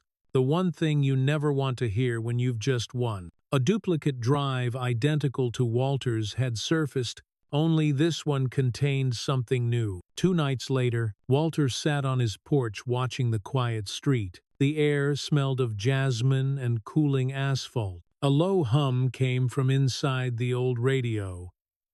Rebecca had tuned to the local news. Breaking tonight, the anchor said, an anonymous file dump connected to the Blackwell case reveals extensive lists of transactions involving multiple dealerships across state lines. Investigators confirmed the documents were verified by the same checksum identifier used by witness Walter Johnson. Rebecca appeared in the doorway, phone in hand. Grandpa, they're calling it the Blackwell Ledger. It's everywhere. He didn't move. Anonymous. She nodded. Posted under the tag WJ 447 Echo. Same serial from the Ferrari engine. His eyes narrowed. Someone's trying to mimic my record, but it proves everything you said, she insisted. Every falsified claim, every fake accident. It even has signatures. Walter's gut twisted, or it proves too much. She frowned. What do you mean? If the leak came from outside the bureau, they'll call it compromised again. And if it came from inside, he sighed. Then someone's playing both sides. By midnight, the neighborhood glowed blue with police lights. Agents cordoned off the driveway. Ramirez strode up, rain dripping from her coat. Mr. Johnson. Ms. Johnson, she said quickly, we need to ask, did either of you upload those files? Rebecca shook her head. No. We just saw the news. Then brace yourself, Ramirez said, because whoever did used your name, and they attached your recorded signature from the evidence log. Walter's stomach sank. They're framing us again. Or warning you, Ramirez said grimly. The ledger isn't fake, it matches our data, but it includes sealed names from ongoing probes. That's classified. Someone's forcing our hand. Rebecca's voice trembled. You think Blackwell leaked it? Ramirez hesitated. Maybe. Or maybe someone close to him trying to cut a deal. Walter rubbed his forehead. So the truth's out, but out of sequence. Ramirez nodded. Like an engine revved past redline. It'll run, but something breaks. Morning brought chaos. News vans choked the street. Helicopters buzzed overhead. Every outlet wanted Walter's reaction to the leak. He refused them all until Rebecca opened the front door and found a different visitor waiting. Lorenzo Benedetti, Ferrari's director of engineering, gray-suited, eyes alive with worry. Walter, Lorenzo said, gripping both his hands. My friend, I came as soon as I saw. Walter blinked. You flew here? Of course. This mess has reached Modena. They think Ferrari is part of the corruption, but I know better. Rebecca poured coffee for them. Lorenzo paced, gesturing like he was still in the factory. You told me once every imperfection leaves a trace. I checked the shipment logs. The same pattern appears in 11 other engines sold to Blackwell-connected dealers. Same cuts, same burn marks. Rebecca frowned. You mean he repeated the sabotage? Lorenzo nodded gravely. He industrialized it. Walter leaned back, absorbing the weight. He built an empire out of broken machines. And now, Lorenzo said, you will help me dismantle it. That afternoon, Ferrari's legal team joined the bureau for a joint press conference. Ramirez warned Walter it would be televised worldwide. Say as little as possible, she said. Let the documents speak. He looked down at his hands. They've been speaking all my life. I'll just translate. The conference hall smelled of cables, sweat, and old carpet. Dozens of cameras blinked like insects. At the table, Ferrari, the bureau, and at the end, Walter Johnson, retired engineer. When the microphones went live, the room fell silent. Ramirez began. Today we confirm that the anonymous leak known as the Blackwell Ledger is authentic. Its source remains under investigation, but the evidence aligns with data provided months ago by Mr. Walter Johnson. She turned toward him. Mr. Johnson. He adjusted the mic. Engines are honest. People aren't. These documents show what happens when profit overrides precision. Reporters scribbled. Flashbulbs popped. It continued. Voice even. A single cut wire might seem small, but repeated enough times, and you teach the world that sabotage is standard procedure. One journalist shouted, "Do you think Blackwell will face prison?" Walter's gaze didn't flinch. "I think gravity still works." Laughter rippled through the crowd, but faint, uneasy. Everyone could feel that something heavier was coming. Blackwell watched the broadcast from his penthouse, tea undone, eyes bloodshot. His lawyers clustered like vultures, phones buzzing non-stop. "You're cornered," one said quietly. "The bureau's got the ledger. The Italians are testifying." "Not yet." Blackwell cut in. "They have documents, not context. Without me, they can't explain motive." He smiled thinly. "So I'll give them one." He dialed a number. "Reed, get ready to leak his record. Medical files, anything. I want the narrative. A senile old engineer hacked our servers out of guilt." Reed hesitated. "That's dangerous." "So is drowning," Blackwell said. "Push the file tonight." The attack hit social media at 8 p.m. A new drop labeled Waltergate, fabricated emails claiming Walter had taken hush money from an Italian parts supplier, fake invoices, forged signatures, enough to ignite doubt. Rebecca saw it first. "They're saying you profited from the fraud." Walter looked at the screen, expression unreadable. "They're desperate, but people believe it," she whispered. "Even some journalists." He turned off the monitor. "Then we show them truth louder." She stared. "How?" He stood, moving to the cabinet where the old VHS camcorder rested, a relic from his early days. He set it on the bench, plugged it in, and pointed it at the engine diagram still hanging on the wall. "By running the machine again," he said, "this time on record, start to finish." The next morning, a live stream link appeared on Ferrari's official channel. "Live the Engine Remembers." Reconstruction of F209WJ 447. Within minutes, hundreds of thousands joined. Walter, framed by his garage's warm light, stood beside the gleaming red engine now mounted on a test rig. Rebecca managed the camera. Lorenzo translated, live for Italian viewers. Walter's voice carried steady, intimate. "They said this engine died. Let's see if it remembers." He connected wires, adjusted clamps, called out readings. Every motion deliberate. The mic picked up the click of metal, the faint buzz of current. Temperature sensors online. Pressure normal. Watch the meter. The numbers climbed, stabilized. Rebecca whispered, "It's holding." Walter nodded. "Integrity doesn't need defense. It just needs proof." He twisted the ignition key. The engine coughed once, then roared alive. The sound filled the stream, pure and flawless. Comments exploded in every language. Respect. Legend. Truth wins. Walter looked straight into the camera. "Mr.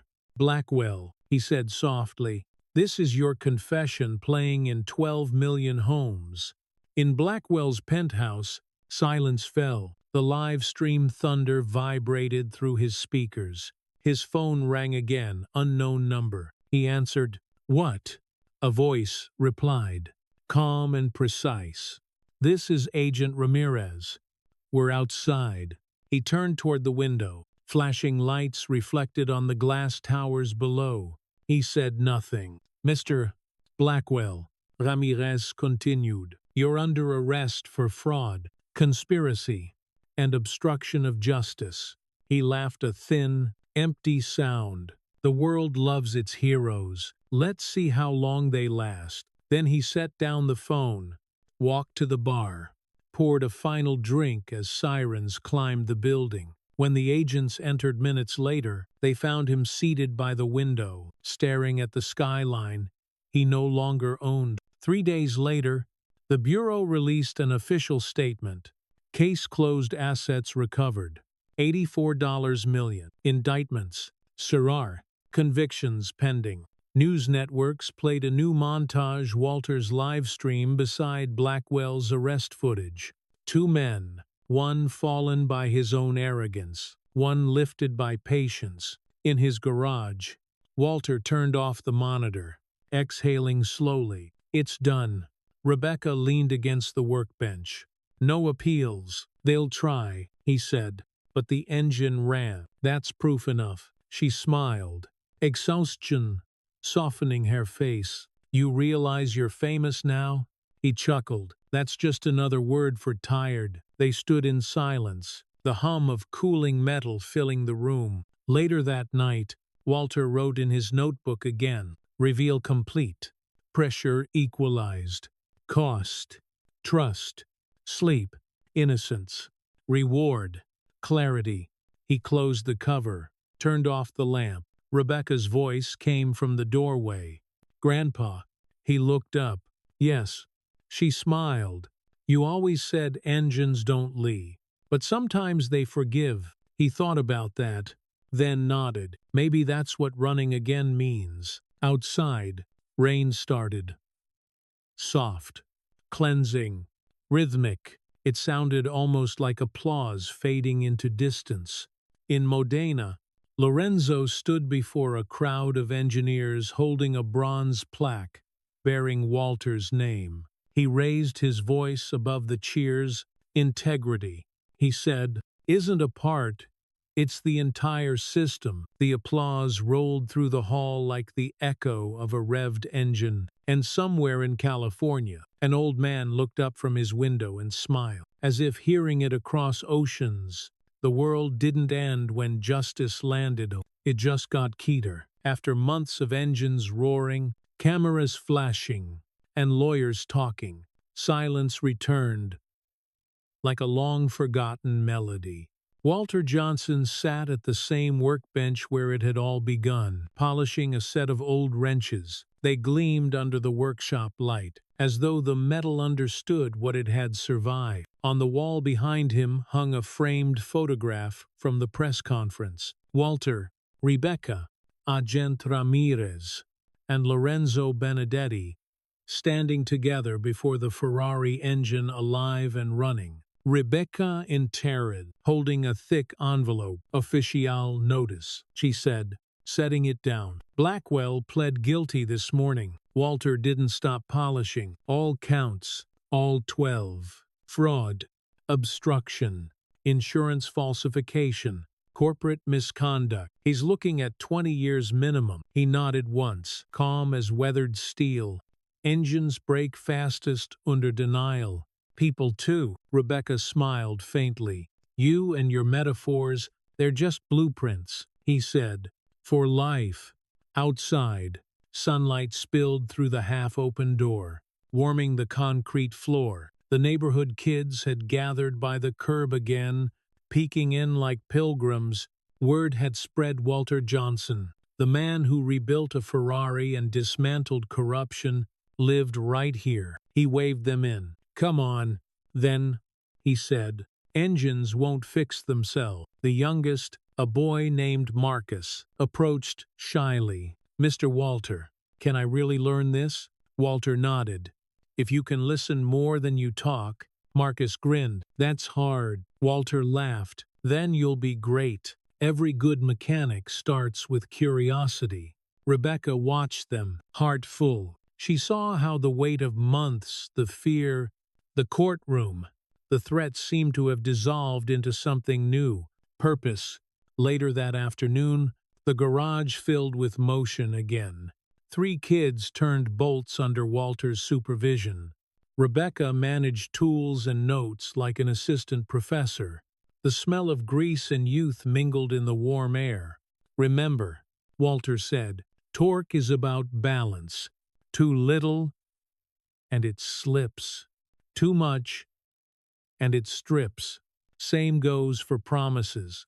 The kids nodded, not fully understanding but feeling the wisdom anyway. A shadow crossed the doorframe. Ryan stood there no longer in his dealership uniform, just jeans and a gray shirt. He looked uncertain, holding a box. "I brought these," he said. "Old service manuals. Figured the kids could use them." Walter smiled. "They'll appreciate that." Ryan hesitated. "Ooh, also wanted to tell you Ferrari offered me a job. Technical liaison for their U.S. program." Rebecca's eyes widened. "That's incredible." Ryan shrugged. "Only happened because of you. Because of what you did." Walter shook his head. "Because of what you did next." Ryan swallowed hard. "Still, thank you for not writing me off." Walter looked at him steadily. "If we wrote people off for mistakes, no one would ever get rebuilt." Ryan blinked, then nodded. "Guess I'll remember that." He left the box on the table, the manuals smelling faintly of ink and dust, the scent of redemption. When the sun began to lower, Agent Ramirez arrived. She wore civilian clothes for once. Hair loose, face softer than usual. "Thought I'd stop by," she said. "Wanted you to hear it from me." Walter wiped his hands. "Good news or bad? Depends on perspective," she said. "The Bureau closed the Blackwell case officially. Media frenzy's over. You're free to disappear." Rebecca frowned. "Disappear." "Live quietly," Ramirez clarified. "The Bureau suggests it. New identity if you want. Some still might hold grudges." Walter chuckled. "New identity at 72. I'd forget it before breakfast." Ramirez smiled. "Didn't think you'd take it, but offer stands." She handed him a file. Inside, final statements, restitution forms, scholarship fund paperwork. The courts approved Ferrari's proposal. The Walter Johnson Scholarship launches next quarter. Rebecca's breath caught. "It's official. Fully funded. 50 students the first year." Walter ran a finger along the folder's edge. "That's more horsepower than any car I built." Ramirez smiled. "You earned it." He looked up. "No, we built it." Evening deepened. The air buzzed with crickets and distant laughter. Rebecca brought out lemonade, poured 3 glasses. They drank in companionable silence. Ramirez broke it. "You know, I watched that live stream again last night. The moment the engine roared back to life." Walter raised an eyebrow. "And it hit me," she said. "You didn't just rebuild a car. You rebuilt faith in proof, in patience. It's rare these days." He smiled faintly. "Engines and people run on the same thing. Agent, pressure balanced by purpose." She nodded, eyes bright. "Then here's to pressure." They clinked glasses, metal, glass, and faith meeting halfway. After Ramirez left, the sky turned violet. The kids had gone home, the tools put away. Rebecca sat beside Walter on the porch steps. The smell of motor oil still clung to his sleeves. "Grandpa," she asked quietly, "do you ever think about forgiving him?" He didn't answer right away. The cicadas filled the pause. "Forgiveness," he said finally, "isn't for them. It's for the engine. You clear the grit so it runs smooth again." Rebecca nodded slowly. "Do you think he feels sorry?" "Blackwell." Walter sighed. "He'll feel something. Doesn't mean it's regret. But if he did," she pressed. He looked at her, eyes soft. "Then I'd listen. Listening's cheaper than hate." 2 weeks later, A letter arrived in a plain white envelope postmarked from the state correctional facility. Rebecca hesitated before handing it to him. From him, Walter turned it over in his hands. No return name, but the handwriting was precise, expensive, even on prison stationery. He opened it and read silently. The lines were concise, controlled a man still negotiating with dignity. Mr. Johnson, you were right about everything. The engines, the lies, the cost. I used to think winning was control. Turns out it's peace. I hope you found some. If you ever decide to visit, I'll be in the machine shop. They say I'm good with bolts. J. Blackwell. Rebecca watched his face. What does it say? He folded the paper carefully. He's fixing engines again. She blinked. That's poetic. Poetry's just guilt, learning manners, he said quietly. But maybe he'll learn. He slipped the letter into his wallet next to an old photo Ferrari assembly line. Etienne Joe by Bashar. Himself, younger, eyes alight with purpose. That weekend, they drove to the old dealership for the first time since everything changed. It had a new sign now. Johnson Premium Motors in brushed steel letters. The once slick marble floors had been replaced with honest concrete. In the center of the showroom, under a velvet rope, sat the resurrected Ferrari engine, pristine, body polished to mirror red perfection. Rebecca traced the plaque at its base. This car was declared impossible to repair. It ran again because integrity did. Customers stopped to take photos. Employees nodded respectfully. Ryan, now floor manager, spotted them and jogged over. Rebecca. Mr. Johnson, he said, grinning. We finished the display. Everyone loves it. Walter smiled softly. Cars remember kindness. Maybe people do too. Ryan laughed. Sales are up 40% since the rename. Rebecca raised an eyebrow. See, Grandpa, integrity is good business. He chuckled. Don't tell Blackwell. They stayed for hours, watching customers wander through the showroom, kids pointing at the red Ferrari like it was a living thing. Walter walked around it slowly, fingertips brushing the metal. In the reflection, he saw not the old man the world now admired, but the engineer who had once believed that precision could heal. Rebecca came up beside him, thinking. He nodded. Every time an engine runs, it erases a lie. That's enough. She smiled.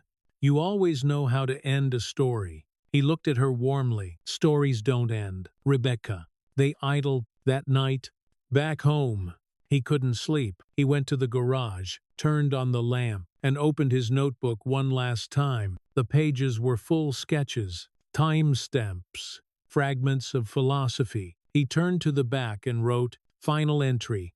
The machine of truth is self-sustaining once built. Every bolt tightened with honesty stays tight. If anyone finds this, remember, repair is an act of faith. He set down the pen, closed the book, and exhaled. Outside, the first light of dawn seeped through the window, soft and golden, the same kind of light that had fallen on a wrecked Ferrari months ago. At sunrise, Rebecca found him in the garage, dozing in the chair beside the workbench. The radio murmured quietly, a news recap of the scholarship fund's first applicants. Morning, she said softly. He blinked, awake, smiled.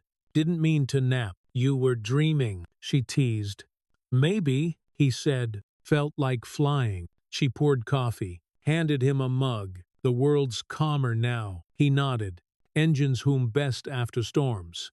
They drank in silence, listening to the hum of life, the refrigerator, the ticking clock, the faint chirp of birds outside. Later that day, a group of students arrived. The first scholarship recipients. They brought toolboxes, notebooks, and awe. Walter stood before them in his faded jacket, eyes bright again. Welcome, he said simply. You're not here to learn about cars. You're here to learn about care. He held up a small bolt between his fingers. Every part matters. Every rotation counts. When you build something right, it remembers. The students leaned in, rapt. Rebecca watched from the doorway, pride swelling like sunlight. Evening fell slow and gentle. Walter sat on the porch as the kids' laughter drifted away down the street. He looked at the horizon orange, fading into steel blue, and felt a rare stillness. Rebecca came out with a blanket. Cold, a little, he admitted. She draped it over his shoulders. "You know, Grandpa, maybe this was all supposed to happen." He smiled. "Engines don't believe in fate, only maintenance." She laughed softly. "Then maybe that's what we are now. Maintenance people." He looked at her, his granddaughter, his legacy, and nodded. "The best kind." The last light of the day reflected in his eyes red, like the Ferrari's paint, like memory. Inside the garage, the engine rested under its cover, but for one quiet moment. As the house settled into sleep, a faint, metallic tick echoed from within, like a heartbeat that refused to stop. The wind carried the scent of oil and rain when the letter from Modena arrived. Rebecca found it resting on the porch rail, the paper embossed with Ferrari's insignia, red on ivory. She called out through the doorway, "Grandpa, mail from Italy." Walter appeared, wiping his hands on a cloth still smudged with graphite. He took the envelope carefully, as if it were a part he needed to torque precisely before touching. The wax seal broke with a soft snap. Inside was a single sheet, handwritten in Lorenzo Benedetti's bold scrawl. "My friend, the new model launches this month. We named it the Johnson 447. Under its hood, we engraved your line. Engines don't lee. Come to Modena. See it start. Bring Rebecca. L." Walter read it twice, then a third time. As if the words were fuel he wasn't sure he deserved. He folded the letter, looked at Rebecca, and said softly, "Pack your passport." Airports had always unsettled Walter too much steel without soul. Yet as the plane hummed into the clouds, he felt oddly at home. The engines sang in harmony, a vibration that lived in his bone. Rebecca watched him from the next seat. "You're smiling." He nodded, eyes half closed. "It's good sound. No lies in it." She laughed, still thinking like a mechanic. Better that than a politician. Hours later, they descended over northern Italy, sun flashing on terracotta rooftops, rivers bending like polished wire. Rebecca pressed her face to the window. "It's beautiful." Walter only murmured, "Engines dream of this landscape." Lorenzo met them at the factory gate, arms open, his voice booming across the courtyard. "Walter, you made it." The two men embraced, laughter muffled against each other's shoulders. Rebecca stood back, watching something both ancient and immediate. Two craftsmen bound by respect, not time. Inside, the factory gleamed brighter than memory. Rows of red chassis lined the floor, each one marked by a tiny brass plate, made under Integrity Charter 2026. A new protocol born from the scandal, one that required every engineer to sign their name to the part they built. "You changed the system," Rebecca whispered. Walter shook his head. "We reminded it what it was." Lorenzo guided them through to the testing bay. In the center sat the prototype Johnson 447, its body, a deep vermilion, so pure it seemed to absorb light. On its hood, etched in subtle silver, read, "Engines don't lee. W.J." Walter approached slowly. When his hand touched the curve of the fender, the metal was warm, as if it remembered him. Lorenzo nodded to a technician. "Would you like to start it?" Walter looked startled. "Me. Of course. Who else?"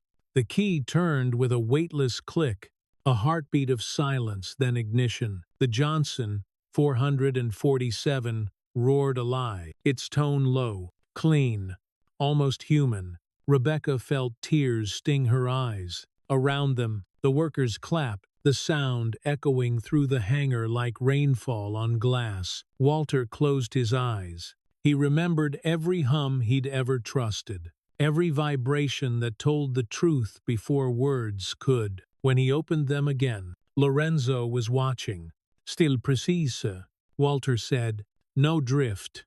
Lorenzo grinned. "She remembers her maker." Walter smiled back. "Then she's already better than most of us." After the applause faded, Lorenzo led them upstairs to the small museum adjoining the factory. Behind velvet rope stood the original Ferrari engine, restored yet unaltered. The very WJ 447 that had once been declared impossible. Beside it, a plaque read, "Donated by Walter Johnson and Rebecca Johnson." Integrity is not an act, it's maintenance. Rebecca traced the engraved letters, whispering, "You finally made it home." Walter said nothing. He only stared at the engine, at the scratches, the solder lines, the marks of his fight, and felt a stillness settle in his chest. The machine no longer needed him.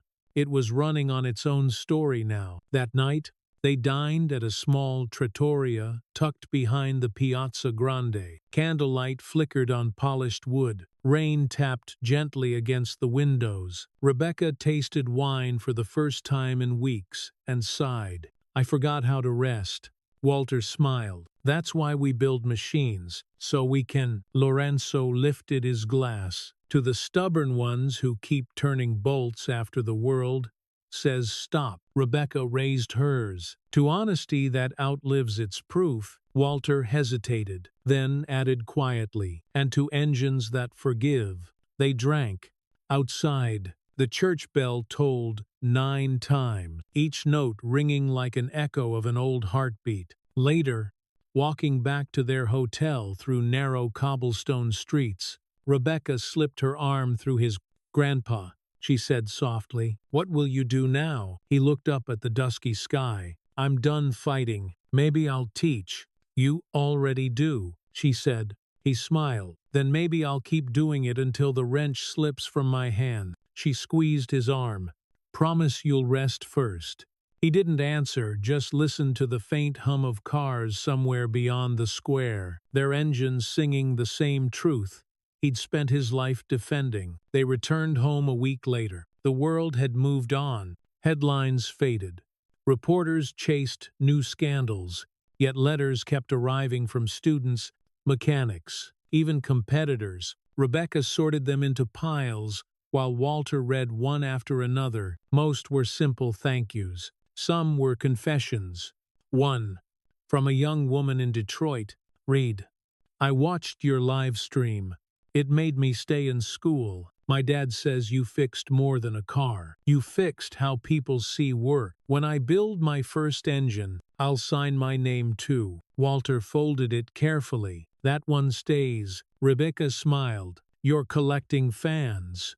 "Not fans," he said. "Successors." Weeks turned into months. The scholarship program flourished. The garage buzzed each weekend, with students learning torque and patience. Rebecca managed the foundation from a small office beside the tool room. Walter, though slower now, still arrived first every morning, coffee in hand, eyes sharp as precision calipers. One afternoon, she found him standing beside the Ferrari under its cover. He lifted the cloth halfway and smiled, still gleaming. "You keep checking it," she teased. "Engines like attention," he said. "So do people." She studied him. The lines on his face had softened into something beyond age, a map of endurance. "Do you ever miss the fight?" she asked. He shook his head. "I miss the noise sometime. But quiet is an honest sound, too." That night, Rebecca came downstairs to turn off the lights. She found him at the workbench, writing in his notebook again. "Another entry?" she asked. "Final one," he said. "For real this time." She leaned over his shoulder and read, "Maintenance log, year 1 after justice. System stable. Torque steady. No anomalies, except gratitude. Recommendation: keep teaching until silence feels complete. She felt her throat tighten. That's beautiful. He smiled. It's just data. But she could see his hand tremble slightly as he set down the pen. A month later came the dedication ceremony for the first graduates of the Walter Johnson Scholarship. The community center overflowed journalists, engineers, neighborhood kids. At the center stage sat a small test engine built by the students themselves. They'd named it WJ Hope 01. Rebecca introduced her grandfather to thunderous applause. Walter stepped up slowly, leaning slightly on his cane. He looked out at the crowd, at faces filled with the kind of belief that can't be faked, and began, "Machines break. So do we. But if you tighten every bolt with care, if you document every truth even when it hurts, things hold longer than anyone expects." He rested a hand on the test engine. "This little one, built from scrap, but it runs because you wanted it to." He paused, smiling. "That's all I ever wanted for someone else to want it too." The students pressed the ignition button. The small motor coughed, then caught humming steady, alive. The crowd erupted. Rebecca wiped her eyes as he whispered into the mic. "Integrity starts small, but it travels." After the ceremony, the night fell clear and cool. Walter sat on the porch, listening to the cicadas. Rebecca joined him, barefoot, holding 2 mugs of tea. "Feels different tonight," she said. "It should," he replied. "That's the sound of continuity." She looked at him. "You did it. Grandpa, you closed the circle." He chuckled. "Circles don't close, Rebecca. They just keep turning." He looked out across the street where the kids had once played. Engines, stories, families, they all need motion to stay alive. She rested her head on his shoulder. "Then we'll keep it moving." He smiled, eyes glinting with the reflection of porch light. "Promise me one thing, anything. When it's your turn at the wrench, don't be gentle, be exact." She laughed softly. "Deal." Before dawn, Rebecca woke to the faint whir of a motor. She went downstairs and found the garage door open, pale light spilling in. Walter stood there in his work jacket, hair ruffled by the breeze, the red Ferrari uncovered. He turned to her with a grin that made him look decades younger. "Couldn't sleep," he said. "Wanted to hear her one more time." He climbed in, turned the key. The engine answered deep, resonant, flawless. Rebecca stood beside the car, hands clasped. "She still remembers. She never forgets," he said. They let the sound fill the morning until the sun rose, staining everything gold. When he finally shut it off, the silence that followed was perfect, full, whole, alive. Weeks later, he was gone, peacefully, in his sleep, notebook by his bed, pen still resting in his fingers. Rebecca found the final page. It wasn't words, just a hand-drawn diagram of a crankshaft looping endlessly, arrows pointing both ways. Below it, one line, "Keep turning." At his memorial, they played the recording of his speech from the scholarship ceremony. When his voice said, "Integrity starts small, but it travels," the audience stood not out of grief, but recognition. Years later, in a factory far from Modena, a young woman tightened the final bolt on a new engine. She signed the plate with 3 letters, R.J. Rebecca Johnson. Outside the test bay, a small plaque hung under fluorescent light. "In memory of Walter Johnson, engineer, teacher, truthkeeper. Engines don't lie." She smiled, pressed the ignition. The machine roared awake, the same tone, the same faith. Somewhere, across whatever divide separates noise from memory. It was easy to imagine Walter hearing it and nodding once, because the continuum was complete, and like every honest engine ever built, it kept running.